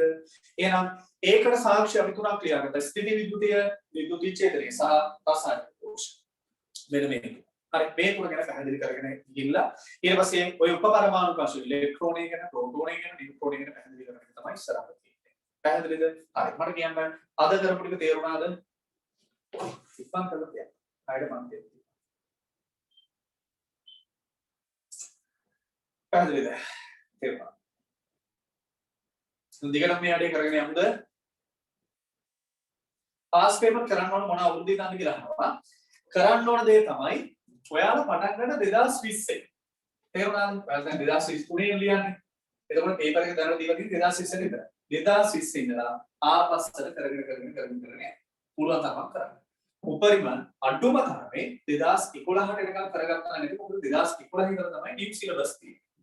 2010ට එනකම් තියෙන්නේ පරණ සිලබස් එක. 97 ගේ සිලබස් එක වෙනස් වුණා. 97 ඉඳලා 2007 වෙනකම් 2010 වෙනකම් ඕල්ඩ් සිලබස් පරණ සිලබස් තියෙනවා. සමහරක් කරුණු වැඩිපුර තියෙනවා මේවා. හරිද? ඒ නිසා නිව් සිලබස් එකේ ඒවා අඩුම තරමින් කලිවර් කරගන්න 2011. මෙතන ඉඳන් කරගන්න පුළුවන් ගොඩක් හොඳයි. අවුලක් නැහැ. හරි. ආපහු පන්ති තියෙන කවද කියලා අහනවා. හරි. පන්ති තියෙන දවස් ළමයි ඔය ගෲප් එකට දාන්නම් මේ ගෲප් එක ටෙලිග්‍රෑම් ගෲප් එකක් කරනවා කියලා තිබ්බ නේද? ඒ නිසා ඒකට ලින්ක් එකක් දාලා ඔයාලා ඒක ගිහලා ටෙලිග්‍රෑම් ගෲප් එකට ජොයින් වෙන්න. ඒක හරිය ලේසි. එතකොට කලින් මැසේජ් එකක් දාපු ඒවා තියෙනවා නම් ඒක බලා ගන්න පුළුවන්. WhatsApp group එකේ හින් බලන්න බෑනේ අලුතින් ජොයින් වෙච්ච කෙනෙක් තරම් දේවල් පෙන්නන්නේ. Telegram group එකේ ඉන්න නෑ. මුලින් ඉඳන් බලා ගන්න පුළුවන්. හරිද? මේ වැඩසටහන කිසි දෙයකට බය වෙන්න එපා. මිනිස්සු එකේ කතා කියයි. අපි මේ වැඩසටහන දිගටම කරගෙන යනවා. ඔයාලට මොනවා හරි ගැටලුවක් තියෙනවා නම් මට කෝල් කරන්න එපා ආන්සර් කරන්න නෑ. මේ WhatsApp වලින් මැසේජ් එකක් දාලා ඕන ප්‍රශ්නයක් අහන්න පුළුවන්. හරිද? මෙන්න මේක තමයි WhatsApp නම්බර් එක. 0.9 මේක මම පාවිච්චි කරන නම්බර එක. WhatsApp වලින් මැසේජ් එකක් දාන්න. ෆෝන් කරන්න කව දැන් අතරම ආන්සර් කරලා වෙලාවක් නැහැ. හරි මැසේජ් එක දැක්ක වෙලාවක රිප්ලයි එකක් දාන්න. හරි. එතකොට ෆිසික්ස් පන්තිය කවද තියෙන්නේ? සහ කෙමිස්ට්‍රි එක සහ මැත්ස් එක කවද කියලා ඉස්සරහ කියන්න. මැත්ස් එක දිනේෂ් සර් උගන්වන්නේ. ඒ සර් ඉංජිනේරුවෙක්. හරිද? මං හිතන්නේ ඔයාලට මේ වගේ chance එකක් හම්බෙයි කියලා. අපිට chance එකක් තිබෙන්නේ නැහැ. හරි. මාත් ඉස්සර හරි ආසයි. මම ඇත්ත කතාව කියන්නේ හරි මාසයි ඩොක්ටර් කෙනෙක් ඉන්න හදා. බයෝ සයන්ස් කරන නිසා. ඩොක්ටර් කෙනෙක් එක අපිට කතා කරන්න chance එකක් හම්බුනේ බෙහෙත් ගන්න ගිහම විතරයි. ඒත් මොකද වෙන්නේ නැත්තම කතාව යනකොට බෙහෙත් ටික ලියලා ඉවරයි. හරිද? හැබැයි ඔයාලට එහෙම නැහැ. අපි පැහැදිලි කරලා දෙනවා මෙහෙම කරන්න ඔයාලට අවස්ථාව තියෙන ඕන වෙලාවක ප්‍රශ්නයක් අහන්න. ඉංජිනේරු වශයෙන් කරන්න තියෙනවා නේද? ඩොක්ටර්ස් අසුර කරනවා. ඉතින් ආයෙ තවත් මොනවද? හරි නිසා අපෙන් වෙන්න ඕන දේවල් ටික ලස්සනට කරන්න. අපි මේ දේවල් එදා සිට මේ දක්වා ලස්සනට කරගෙන යන අය හරි අපේ පන්තිවල හොඳ ප්‍රතිඵල තියෙනවා.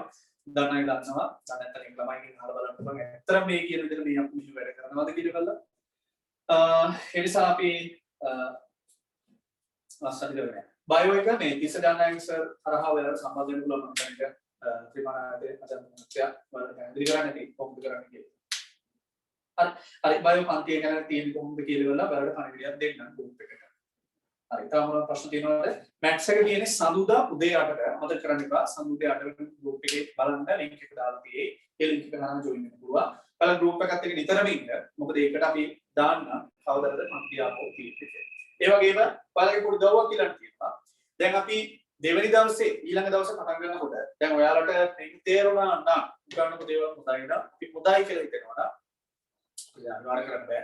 අපි දන්නේ නැහැනේ උගන්නපු දේ තේරුණා නැද්ද කියලා. අපි දන්නේ දේ කියලා දුන්නා. ඒක අවංකවම කීවා. අවංකවම වැඩ කරන්න ඕන දේ කියලා දෙනවා. හොඳයි කියලා හිතනවා නම් සැකයක් ඇති කරගන්න එපා මේ අපි දිගටම කරායිද නැද්ද කියන එක. දිගටම කරනවා. කිසි දෙයකට බය වෙන්න එපා. අනිවාර්යෙන් කරනවා. නැත්නම් ඉතින් මේ ලංකාව ඇතුළේනේ අපි ඉන්නේ. හොයාගෙන ඇවිල්ලා මොකක් හරි කරලා යන්න. හරිද? ඒ නිසා ඒක ගැන බය වෙන්න එපා. ඔයාලට මේ උගන්වපු දේවල් ටික තේරුණා නම් හොඳයි කියලා හිතෙනවා නම් ඔයාලා ඔයාලගේ යාළුවන්ට අනිවාර්යෙන් මේ පණිවිඩය දෙන්න. ගෲප් එකේ සෑහෙන පිරිසක් ඉන්නවා. ඊට අමතරව තව මොන හරි යාළුවෝ පිරිසක් ඉන්නවා නම් එයාලට මේ පණිවිඩය දීලා අනිවාර්යෙන් අපිත් එක්ක සෙට් වෙන්න කියලා කියන්න. මොකද මැදදී සෙට් වුණොත් එහෙම උගන්වන දේවල් තේරෙන්නේ. දැන් මම ඊළඟ දවසේ දෙවෙනි දවසේ දැන් මේ අද කතා කරපු අර ප්‍රසන්ටේෂන් එක දාලා පැහැදිලි කරන්නේ. එතකොට යාට ලැබෙන අදහස සයන්ස් කියන එක ගැන තියෙන අදහස අඩු වෙනවා. තේරුණා? එතකොට ඒ වගේ දවස් පරක් වෙන යාට මේ උගන්වන දේවල් තේරෙන්නේ නැහැ. ඊට පස්සේ මැදදී වෙලා පන්තියේ ජොයින් වෙච්ච ගමන් මොකද හිතෙන්නේ? උගන්වන දේවල් තේරෙන්නේ නැහැ. ඒක මගේ වැරද්දක් නෙමෙයි. අපි ෆිල්ම් එකක් බලන්න උනා මුලින් ඉඳන් බැලුවේ නැත්තම් තේරෙන්නේ නැහැ මැදදී කියලා බලනකොට. හරි. අද මම මේකේ link එක දාන්න. ඒ කියන්නේ මේ YouTube channel එකක් තියෙනවා මගේ. මම මේ YouTube channel එකට මේක අප්ලෝඩ් කළේ ඔයාලා link එක දානවා. ඔයාලට ආපහු මේක බලන්න පුළුවන්. ඔයාලගේ යාළුවෝ ඉන්නවා නම් අනිවාර්යෙන් දන්න හැමෝටම මේක share කරන්න. share කරලා එයාලට මේ group එකට join වෙන්න කියලා කියන්න. ඒ හරහා group එක හරහා ඊළඟ දවසේ පන්ති දෙන්න තවත් කියලා පැහැදිලි කරන්න. හරි. එහෙනම් අද නේද අද? හරි. රෙකෝඩින් එක දාන්න මම. අදට දාන්න. හැමදාම දාන්නේ නැහැ. අදට දාන්න. හරි එහෙනම් හොඳට වැඩ ටික කරගමු. අපි ලස්සන ගමනක් යමු. හැමෝටම මේව කියන්න බෑ. අපි ගියපු පාරේ ඔයාලා වරදින්නේ නැහැ. අපි ගියපු පාරේ ඔයාලා આવොත් ඔයාලා වෛද්‍යවරු සහ ඉංජිනේරු වෙලා අතර වෙයි. හරිද? මේ chance එක හැමෝටම හම්බෙන්නේ නැහැ. මොකද අපි දැකලා තියෙනවා ගොඩාක් වෙලාවට මෙඩිකල් ෆැකල්ටි වල ඉංජිනේරින් ෆැකල්ටි වල ඉන්න ළමයි. ඒ කියන්නේ අපි ළමයි ඉඳලා ළමයි පන්ති පටන් ගත්තේ. පන්ති පටන් ගන්නතර පස්සේ ළමයි ඇත්තටම ওই දෙකෙන් එකක් අතාරින්න. එක්කෝ මෙඩිසින් අතාරින්න වෙනවා. එහෙම නැත්නම් ටියුෂන් එක අතාරින්න වෙනවා. මේ දෙකම බැලන්ස් එකේ කරගෙන යන පට්ට අමාරුයි. ඇත්තටම අමාරුයි. හරිද? හැබැයි හොඳට හොයලා බලන්න මේ ලංකාවේ වැඩිපුර ඉන්නේ මෙඩිසින් කරන්න පටන් අරගෙන පන්ති කරපුවා ඉන්නවා. සමහරු මෙඩිසින් අතාරියා. ඒ කියන්නේ යන ડોක්ටර්ස් කන්නේ සමහරු ටියුෂන් එක අතාරියා. මම දෙකම කරගෙන වෛද්‍යවරයෙක් විදියට පන්ති කරගෙන. හරි වෛද්‍ය වෘත්තිය කරගෙන. හරි ඒසයි chance එකේ ප්‍රයෝජනයක් ගන්න. ඔව් ලෙඩ තියනවා නම් මේක මෙසේජ් එකක් දාලා අහන්න කියලා. හරි. දැන් අයියෝන් එකට වැඩ කරන්න පටන් ගන්නවා. ඔයාලට මේ පන්ති ගැන මොකද හිතුනේ කියලා කැමති නම් මේකට මෙසේජ් එකක් දාන්න. ඔයාලා කලින් හිතාගෙන හිටපු විදිහේ කලින් ඔයාලට තිබ්බ අදහස සහ මේ පන්තියෙන් පස්සේ මොන හරි අදහස් වෙනස් වුණාද මොන හරි නිකන් අර අපිවාසන් කියන ගැම්මක් ආවද කියන එක දැක්කම අපිට සතුටු හිතෙන්නේ. හරි. එහෙනම් අද රැටි අයියෝන් තෙරුම් සරණයි.